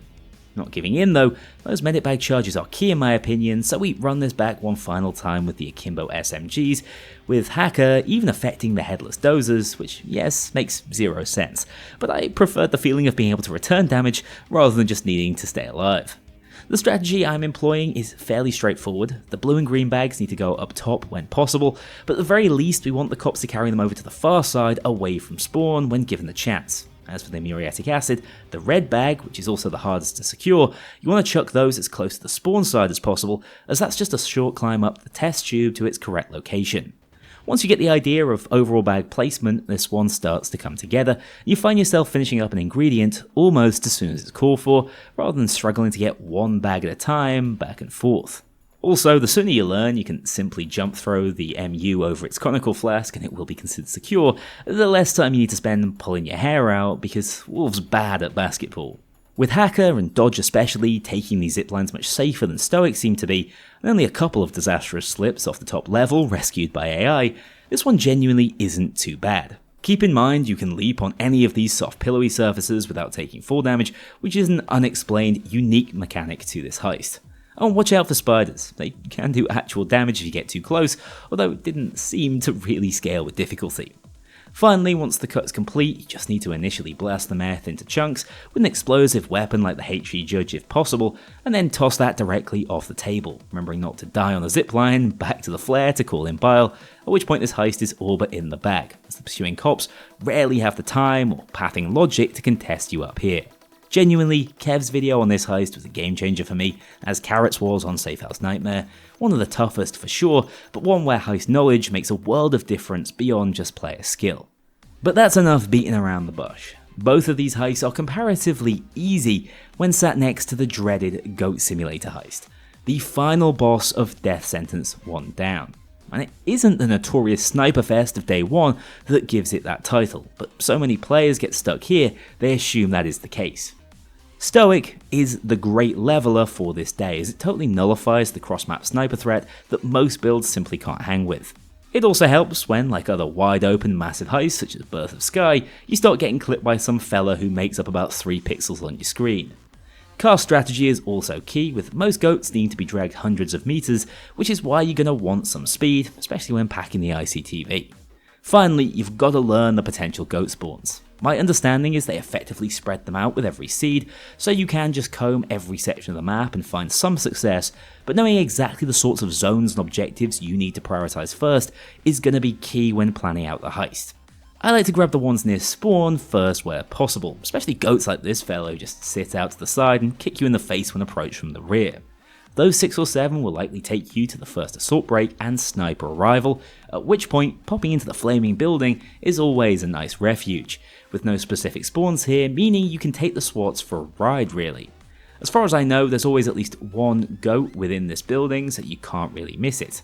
Whilst out there, you might as well clear the goats in the vicinity and the highly exposed middle section, sometimes just carrying them by hand if you want to access your perks throwable as I am here, before making one final loop to clean up the stragglers. Always use the longer fixed location objectives like drilling into stores to take breathers and force the cops to spawn, allowing you to stretch them out across the map. If you follow that blueprint, especially with Stoic and a half decent ranged option, which this accurate LMG build surprisingly provides, I think day 1 can be tuned to a consistent science. A 20-minute romp, which I've cleared here with just a single down in the closing moments and 9 FAKs still in the holster.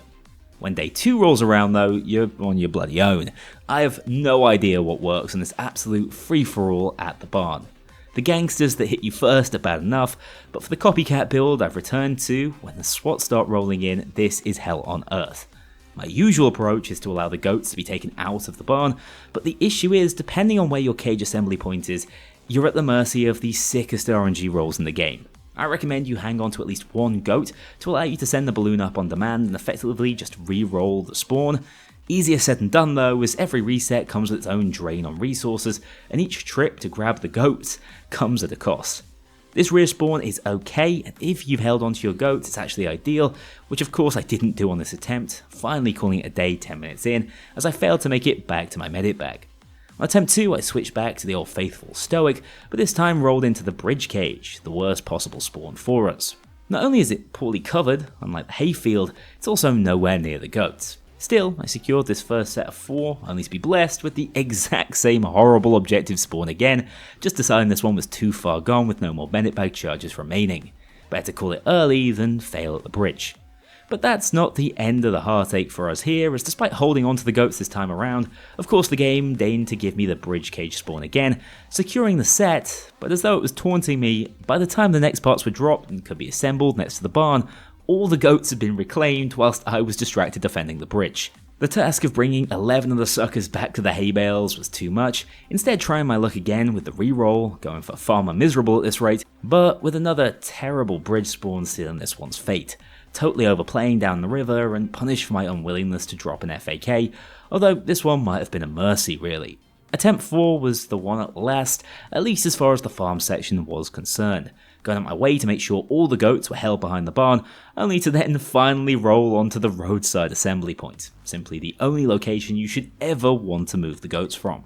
That means the cops had much further to carry their reclaimed goats over to us, but at this point that's barely here nor there. Getting the opportunity to secure these 15 loot bags via special delivery from the cops is really the only way to get this one done solo with any consistency. As I had with the other heavily contested objectives, I placed the crew AI just in front of the cage to defend it from a still position, just making them even deadlier still, whilst I moved to wrangle the stragglers before pulling the ripcord. Keep in mind though, despite being the best RNG outcome, this is still an incredibly open spawn with limited cover, and you will need to take some heavy swings on the chin to defend the cage, because Lord knows you don't want to have to roll the dice again after a couple of goats are stolen. This resulted in a second down to grey screen for me, but no way was I rolling the dice again and trying to med up without taking an FAK first. That leaves us with just 3 in the tank as we edge towards the escape, but that's actually plenty if I play my cards right. Healing up one final time before jumping in the car and driving to the bridge where so many Goat Sim players' hearts have been broken. The chronometer would have come in handy here and was exactly why I initially tried to play this one with Copycat instead, but Stoic is just too damn resilient to pass up, both completing the drilling section thanks to the crew AI holding their ground, and the final bridge control to turn it into position. Honestly, for whatever reason, the spawns here really weren't as hectic as I anticipated, and as long as I have a Joker, I'm not too concerned about my lack of burst healing.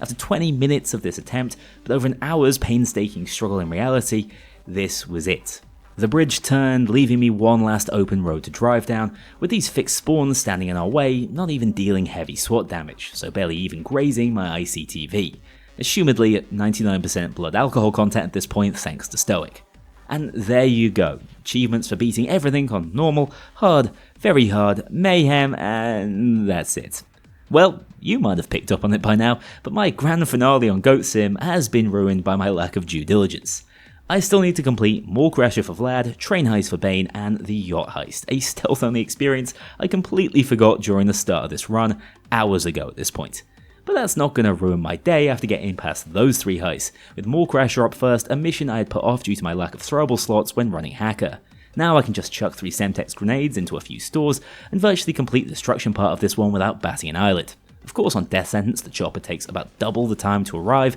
but with a full Copycat setup, even the extended wait time is unlikely to throw up too many issues, holding out next to the gym and catching any abseiling spawns before they could get their bearings, making it out of this one in no time at all. The train heist is actually a fairly fitting loud heist to end this on though, with a similar scale and open layout to some of DSOD's stiffest challenges, as if to prove a point that this one is still a threat by mistiming my FAK and going down under 4 minutes into this one. That was entirely on me though, as Stoic really puts a dampener on its plans, giving us the grace window to tank a few long-range SWAT and sniper rounds without automatically requiring a rescue. I'm also lacking some drill skills here, meaning these thermal lance timers are torture, and of course I located the one with the sentry parts last of all, slowing this heist down to a snail's pace and costing plenty of FAKs, but never much more, with the ability to pop inside the train carriage at a moment's notice to avoid almost all nasty sightlines. Once inside we can zipline the 3 sentry parts separately before moving on to the 20 bags of ammo, which are fortunately no longer explosive. Screw the ludonarrative dissonance, I don't think I could have taken blowing myself up at this stage, and although bag moving is slow without a nearby zipline to assist, this upper level van spawn is still marginally preferred, especially on Death Sentence, as we can take cover inside the mechanics room and avoid the brunt to the open side of the map. It also helps having 3 loot mules, which is really doing a disservice to the guys who are the real carries behind this run, but it's also fair to say they cut down the moving time significantly compared to my solo experiences. Doing this in 2 sets works perfectly, never needing to leave the bags unattended for long enough to get moved away by cops, finally securing the last bag in the van, skipping the few meters over to the fence escape for a fairly clean clear of the last 20 minutes of the final loud heist of the run. And whilst we can't really go out with a bang on the stealth-only yacht heist, I'm happy to end this one exactly where it began, stumbling through stealth, bumping into every guard in sight, resulting in a massive chain reaction. Plenty of body bags, and 3 whole pages later, the bow of the boat isn't likely to see much action for the rest of this one, but I'm confident even without those resources that this one can be done in a single attempt. There's not a ton of advice I can really give you when your heist seed is guard pathing from hell. Normally, I'd say you need to hold back 2 radios, clear out the control room, and make a mockery of that close quarter situation. But with this hand dealt, it's simply a case of finding the marked items with the cash inside and chucking them overboard at your nearest convenience. Try to stay out the central dining room unless you time it perfectly, and you'll probably be alright, securing all 8 bags without another detection after that incident at the start, and just about managing to circumvent the 2 guards patrolling this final section of the heist without the ability to deal with them silently. Keep in mind an ECM is off the table here as it shuts down access to the hard drive, meaning you instead just need to keep your distance and push the buttons in order when given the opportunity. A simple enough task, 80 odd heists into this one, slipping away one final time to clear our last DSOD heist of the run and earn the achievement, 1 down, no more to go. Well, let's keep this brief, shall we? This video is long enough already. This was my most ambitious run so far, requiring us to complete every single heist in the entire game, which is about 25 more than the regular career mode playthrough. The goal of this run, as I said at the start, was never to showcase how good I am at the game. In all honesty, despite its length, it wouldn't even make the top 3 in terms of difficult challenge run rule sets I've ran, and I was pretty open about abusing many of the most broken strategies to get this one done. Of course, a secondary goal was to improve on DSOD again over the course of it, and I think I have if those early performances were anything to go by, but really I just want to showcase the sorts of things you can get away with to complete this monster achievement, even without godlike aim or tons of game knowledge on this difficulty. An in-depth build review video is incoming to cover the setup showcased here. It's still the number one question I seem to get on the channel, bearing in mind my last 2 Payday builds are about 4 years old. Finally, in terms of learnings over the course of this one personally, is to take your time with certain builds, as cop clearing is as important as objective progression most of the time, and many of the most popular builds end up intentionally trading DPS for survivability to a fault. If you are attempting to emulate this run solo, my advice would be to always make use of the window you get when downed but not incapacitated to take out key units, cloakers and tasers in particular, as they hamper your ever overpowered crew AI. It's very easy to switch off in those moments, but especially when Berserk is equipped, this is a great opportunity to deal serious damage for free. Hell, sometimes it's almost a necessity against things like SWAT vans. I'd also say don't stress about getting jokers or picking up ammo all the time. I do this compulsively, almost like reloading my weapon just because I've fired a single bullet. There is almost always a time and a place and a break in the action that would be better served for that task, and my number one source of downs early on was joker hunting on glass cannon builds. Not much good seeking survivability if that's what kills you in the process. The last thing to say is this took me just over 30 hours to complete, picking up a total of 14,400 kills and embarrassingly over 400 downs in the process. We also failed 23 heists in that time, which let me tell you is far lower than my channel run average, and I'd say we have the crew AI to thank for that. Build wise, more stats to come, but as you might anticipate, across 85 heists, Hacker was our MVP, with 33 total completions at just under 200 kills and 5 downs on average. Anarchist had the greatest variance, managing the most kills per heist, but an insane average of 10 downs, and Stoic was, as expected, the lowest down deck by quite some margin, despite taking on the hardest heists in my opinion, although had the most total failures, which is a symptom of my lack of medic bags. I'd say learn Hacker and Stoic though as a new player, and you're absolutely onto a winner.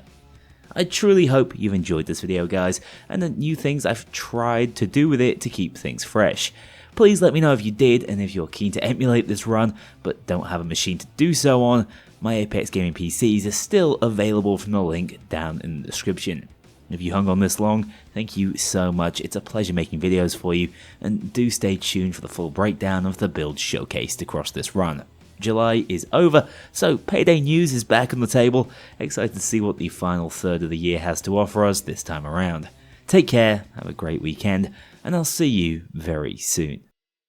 A huge thank you to my dedicated Patreon backers. If you want to join this crew in going infamous, check out the link below and pledge as little as $2 to see your name in the credits, or get 24-hour early access to future videos and vote on upcoming content. Take care, I'll see you all soon.